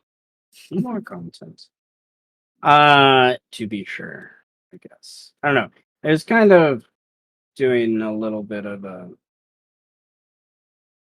I guess, send off since. But oh, I already got a Trillo here, No, I already have a Trillo. and What about Trillo at home? It's a deflated turtle. Okay, God, I hope so you guys make your way down through the tunnels, Oh. and you guys stop at one of the pools along the way, and there's a handful of lapids coming to the pool for various reasons, gathering water or just enjoying their time, or um, you know, washing something from one of their jobs here around the city. And you guys find Solus kind of for lack of a better way, the imagery that first came to mind when I was coming up with this idea is like something akin to like almost like ice skating. There's no ice, kind of up and above on the water. And when the um ice skating kind of concurring and kind of going on, you guys see something starting to appear in the water, as if her feet are like drawing the lines of the of a picture, a piece of imagery. And um Setch just left, so hey, life happens. But this is about the same time that Fawin is casting a divine commune to understand more of the connections that are happening around him. This is also the same time that Setch has just finished kind of gathering the spinal fluid and attacking some of the ballistae, and he kind of gets mixed into that commune. And Solus is like dancing, like her eyes are closed and in this kind of figure skate motion. And everyone else begins to mumble and react as you guys come down the stairs to like, basically you guys are going to walk around this pool this way to eventually pass by it to go to the king.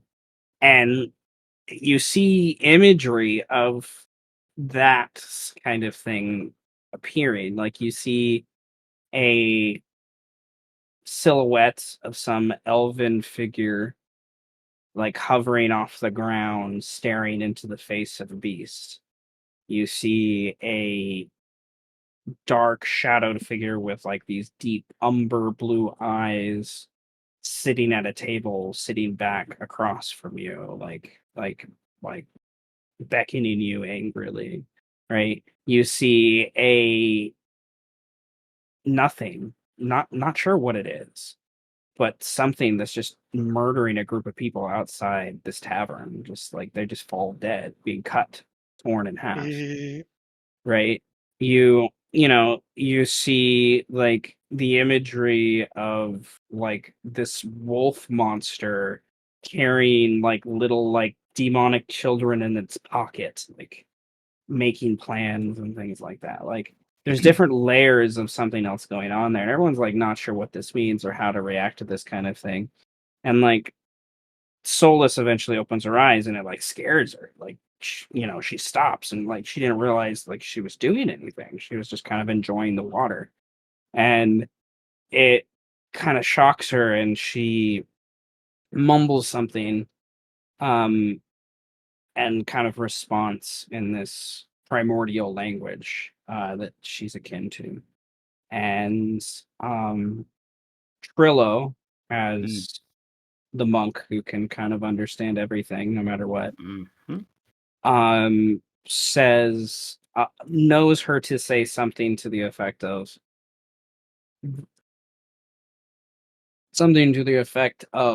how can the beast be awake? Like that's impossible kind of thing. That tone is definitely there. Like it's only a few words and the translation is muddy to be sure. For things. And she is going to look around and see everyone's kind of watching her now. And there's not a lot of people here, but enough to, rumors and gossip will spread. And you can see her embarrassed kind of by being that center of attention in some ways, not like really expecting this power to kind of come from what she was doing. And she um kind of begins to dance in a circle again.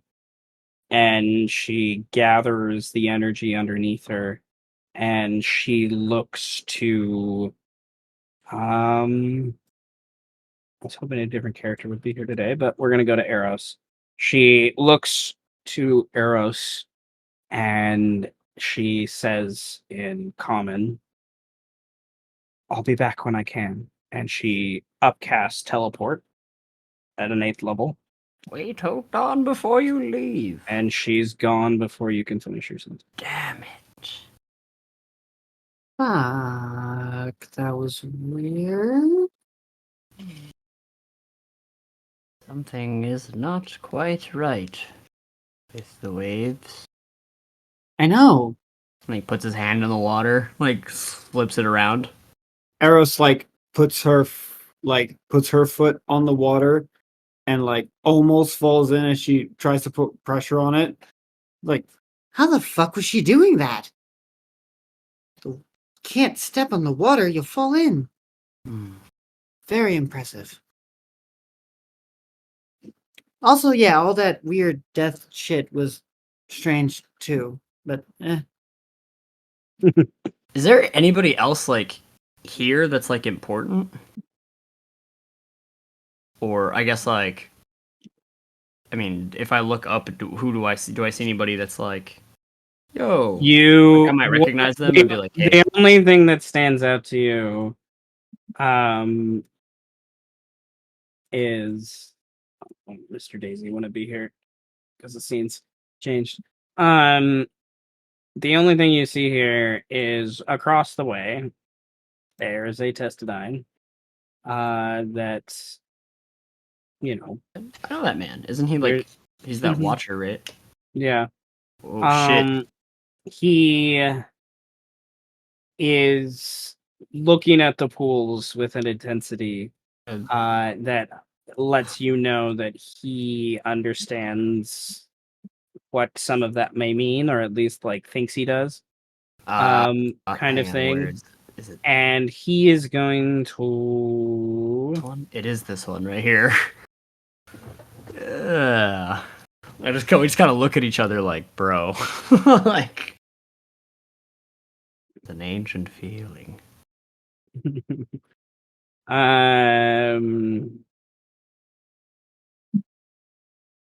Where is that? Can you feel the love tonight? thing? Nah, just death. Oh, I guess. Trilla looks at him like, bro, you All right. saw that, right? Shit is crazy, dog. It is insane. I think there's like a simple, like, gestural acknowledgement of you being there and kind of understanding and things, but there's also like a sense of you're not important enough for me to talk to, sort of thing. Right.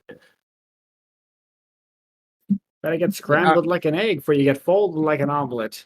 Like, I respect it, but like, I just kind of give him that, like, brother, things are bad kind of scenario, I guess. I respect it, but fuck you.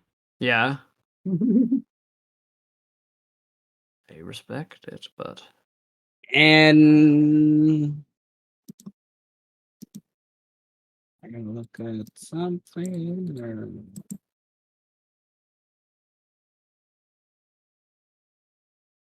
Okay. I don't think he's kind of offended this way or that by kind of that idea. And he would kind of I think he would just kind of turn, and he's obviously in an urgent fashion making his way towards the High King's Haven as well. And you guys, last time you were kind of talking with the king, he was there trying to get the king to open the lands to allow the dwarves just kind of pass through, as if I remember correctly. Yeah. So he kind of passes on, and you guys get to the door, and he's had a few moments to kind of talk to the guards, and the guards don't let him pass. They kind of just say, no, but you've had your turn. And then once they see the humans, and they use like the Sylvan word, I think, for humans, and even though Eros is the only true human, I'll say Cerulean is there too, I guess.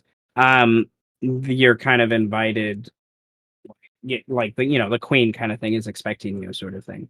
And this guy is just kind of like, there's that dirty look tension as you guys kind of pass by.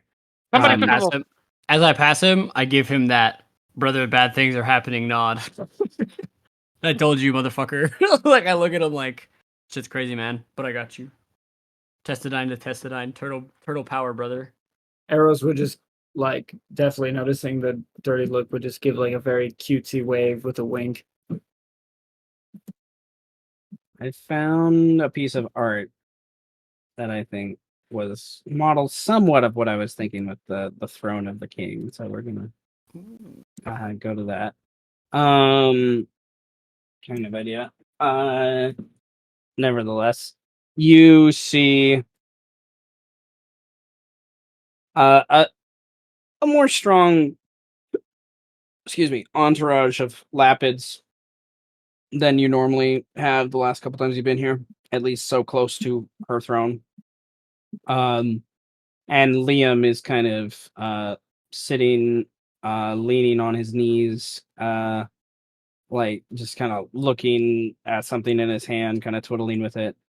One of the first Lapids you met, who's kind of one of the advisors to the king, Strenz, is kind of sitting crisscross applesauce nearby to her.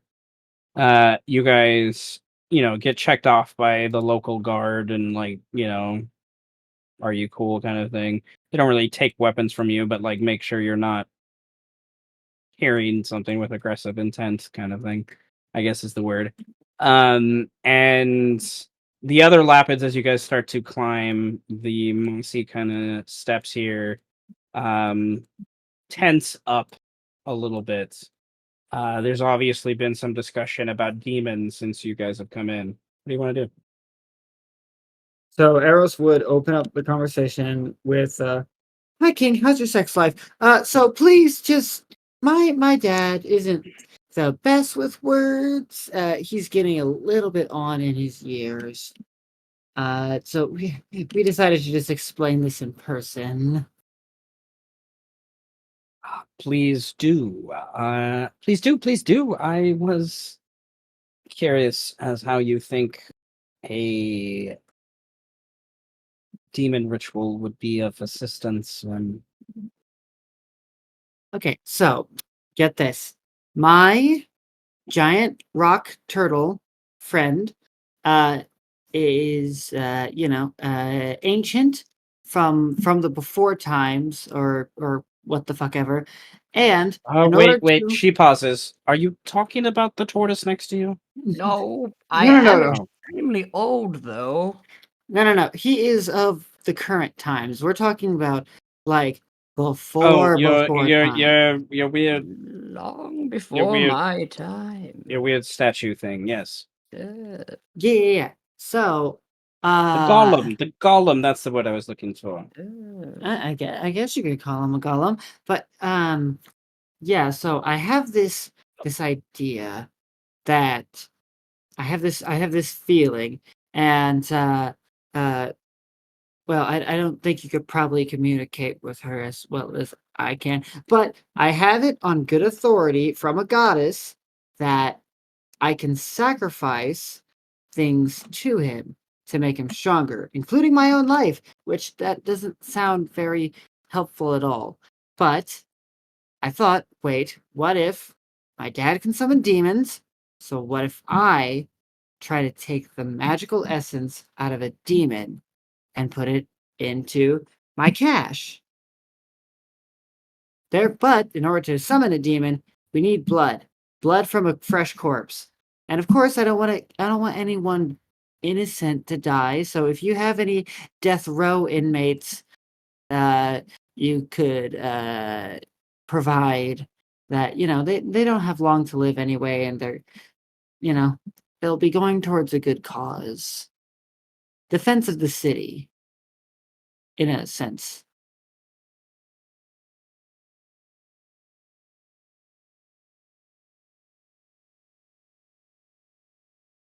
Raw moment. In Lapid, Trillo can understand that the queen is asking Strenz if he understands at all what she's trying to go after. They both seem confused by this idea. Like they understand the basic concept, but like actually what like it's very abstract what you're talking about. And so him kind of shaking his head, just confused, like what the fuck. She stands up, grabs her staff, and kind of walks to the edge and jumps down, and goes to Liam, and Liam says in his weird accent that he does have, I can't mimic it, kind of thing. Is there a better option? Do we have any other options? It I is mean- merely only a trick of transferring energy. This thing is as you say, rock that can So hold living energies My and release them. I got that part, the queen Yeah. said. My question to you three is,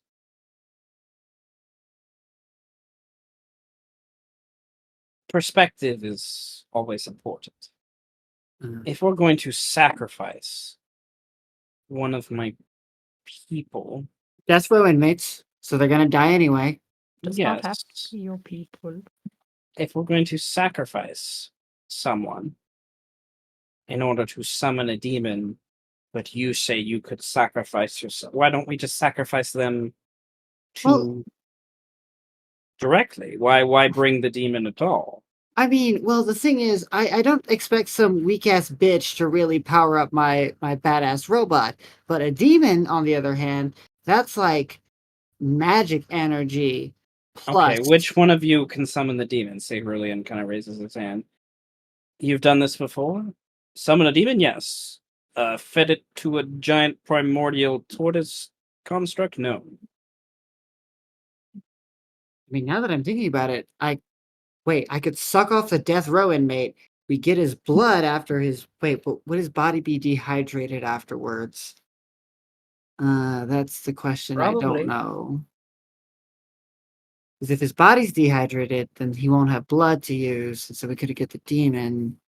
And if they're a corpse, the energy transfer isn't as strong either.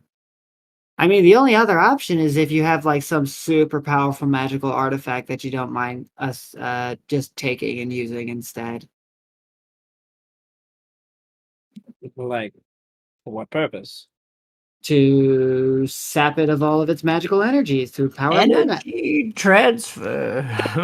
There's the equivalent of Lapid, like, murmuring, thumping of foot. Like, they don't like that idea once they, like, fully understand what you're like. I guess you can summon your demon.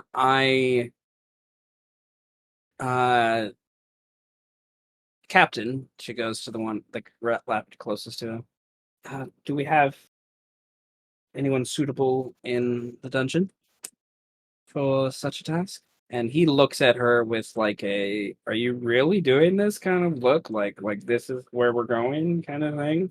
But he doesn't vocalize anything.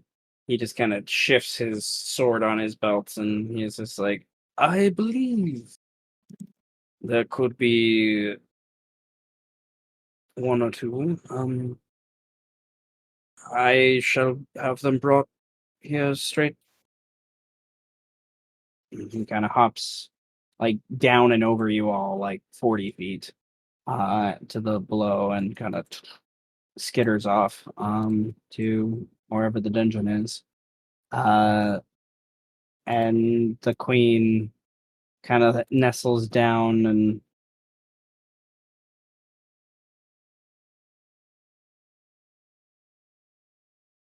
I wonder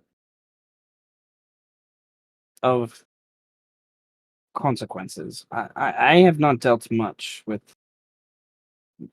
demon magic and summoning.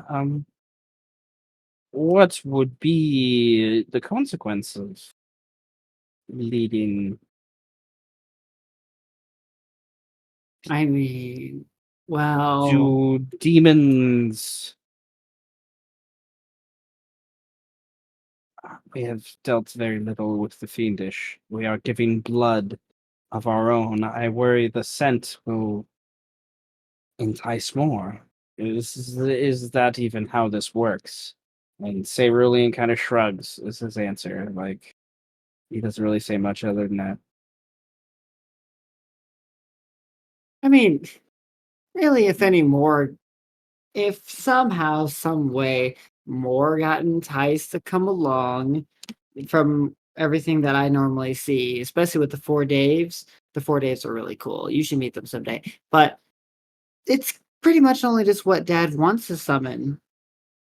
But even if more gets summoned, we have a strike. So we don't have to worry about anything. She nods. Right? I Scary. We are being put up against dangerous foes.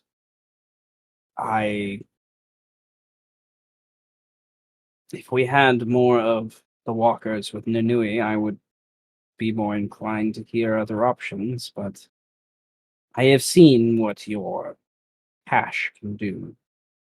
My people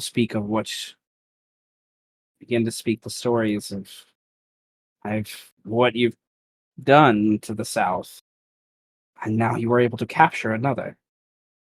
Impossible. Clearly I- not. I mean, you Clearly did not, it. indeed, was the next thing I was going to say. But if you would have asked me 3 days ago before you left that you would come back with another, I would have said impossible.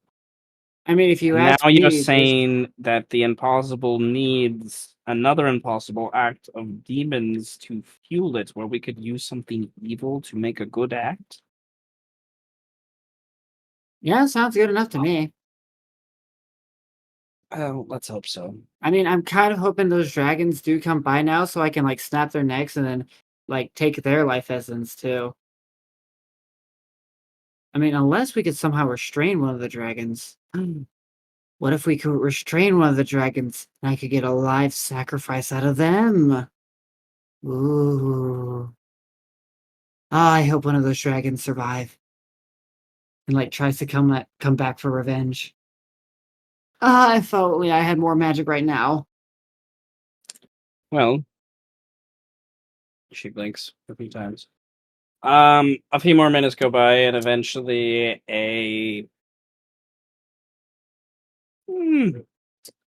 let's see. A lapid is brought in, bound, and has a oversized sack over their head to compensate for the ears. Kind of dragged in by a couple more guards, led by this guy, and then they're kind of put down to the ground on this lowest kind of promontory. And this guy stands over them and in Lapid explains to the queen that um, he's a member of the guard, but he, upon attack in the Western Fields a few days ago by one of these drow kind of scout groups, he ran away out of fear, and his township that he was in charge of was ransacked, and 3 innocents were killed in the process. He gets death row for that? Seems kind of extreme. Hey, Roman law, bro. Roman Well, military. he doesn't get death row. You guys asked for someone that could be used. This is what they have. Yeah. Like, this is like Oh. lapid culture. Like, the idea of someone being a murderer or something, that's not something you're gonna hear of. Like that's not part of their culture. It's just not. It's just like it's something that the Western world, I mean, the Eastern world has kind of brought in to their world. So they present that kind of idea, and Trillo can hear her and Lapid say, "We don't have someone else," and the guard just kind of, shakes his head, and you can tell she's more apprehensive, even now than before about this idea, and uh she looks at her people also in the room and looks at the foreigners in the room, and she says to the captain in common as she hops down, "Give me your sword." And she takes the sword from the captain and she says in Lapid, gives judgment to the bound and kind of bagged prisoner, that your people have found you guilty of treason, and the sentence is death. And she takes the sword and chops off his head. Damn, King is hardcore as shit. Hmm. The other Lapids in the room are kind of like uneasy, what the fuck, but like you definitely, your passive insights I'll pick up on, if any of you would have killed this guy, it wouldn't have flown in any way, shape, or form. And the queen was insightful enough to pick up on that idea. So she takes the blade and like motions to Cerulean. Cerulean kind of goes to his pouch and pulls out a little vial, and she takes the blade, and with her thumb she kind of pinches on the blade to like drip the blood into the vial, and uh then asks the other guards to start cleaning up the body, and the guards that come down, there is a sense of respect that they give to the body that's wouldn't, in most human cultures, they wouldn't show a criminal killed in such a way. Like Eros and Cerulean, I think, distinctly pick up on that idea, and that they this wasn't really an action any of them wanted to do today, but they're kind of understanding that this is something bigger than themselves, sort of. So they take the body, and when they go to the doorway and they're taking the body out of the doorway, you hear in Sylvan, the Testadine, that's obviously the other Testadine that's waiting to speak, says, basically like, by the gods, like, what have you done? Like, kind of thing. And he doesn't come into the king's quarters, even though he spent all this time waiting and watching. He storms away. You can hear his thumps as he's yeah. Nanui is I think the priest, I think not the queen would say that Nanui is a priest of the old gods. I don't think he would have condoned any action we would have taken together. So, you can see she's uncomfortable with that aspect. That Nanui's upset. He's an influential character to her world.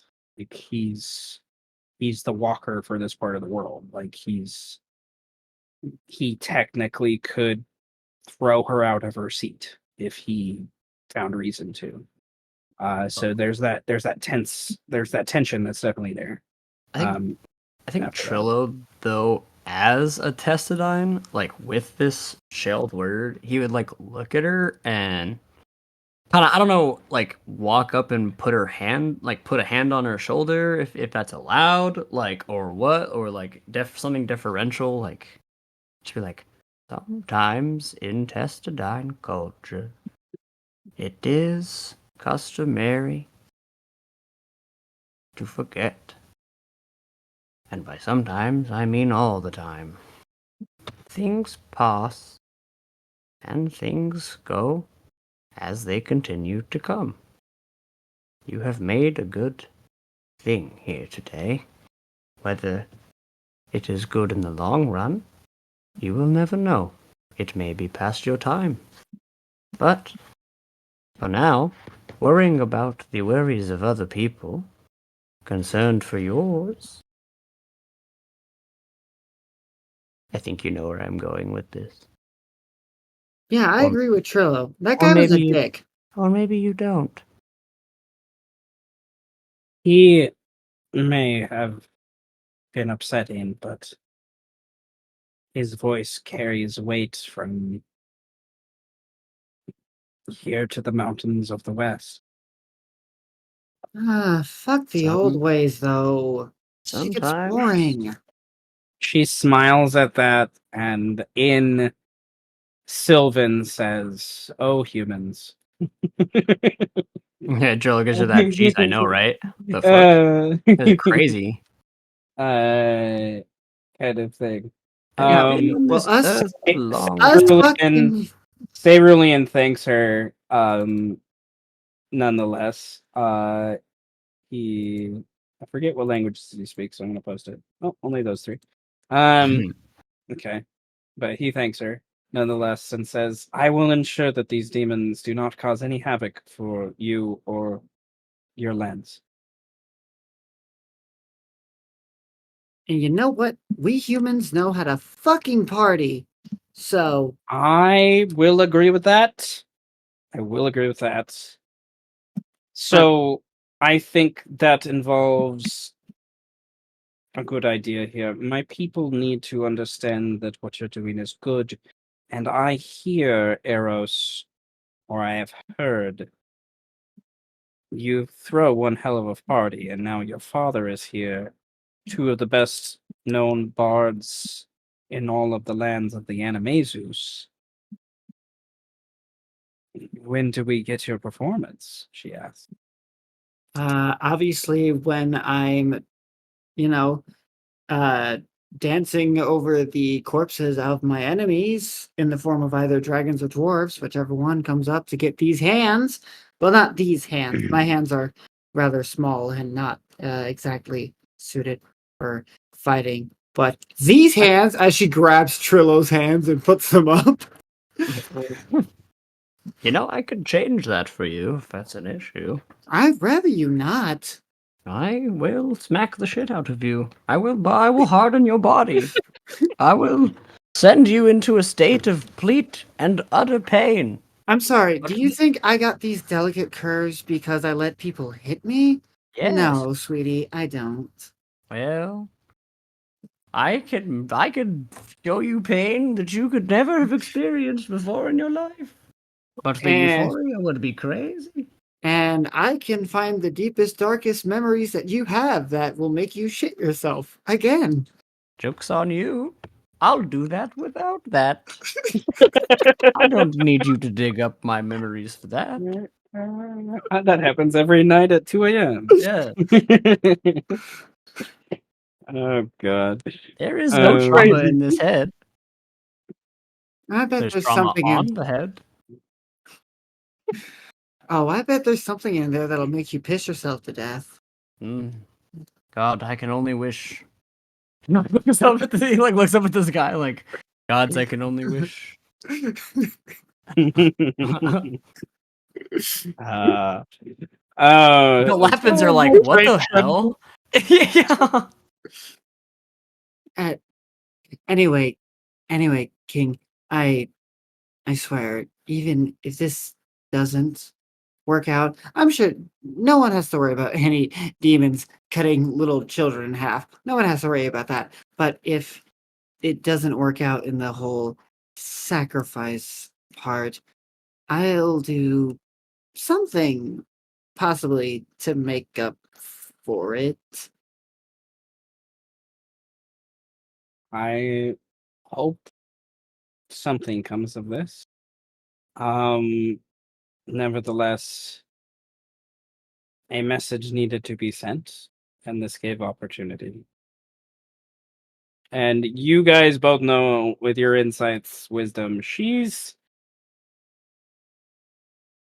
her position as leader is always tenuous as a Lapid, so she's trying to use this as an opportunity to obviously show I have the strength to lead us to do things that we need to do in the near future, like kind of thing. Like, so she's kind of taking an opportunity with that.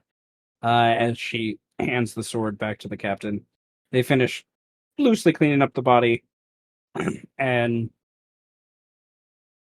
should they say a few more prayers in their native tongue to them, and they're taken above ground to be buried in the grassy fields. And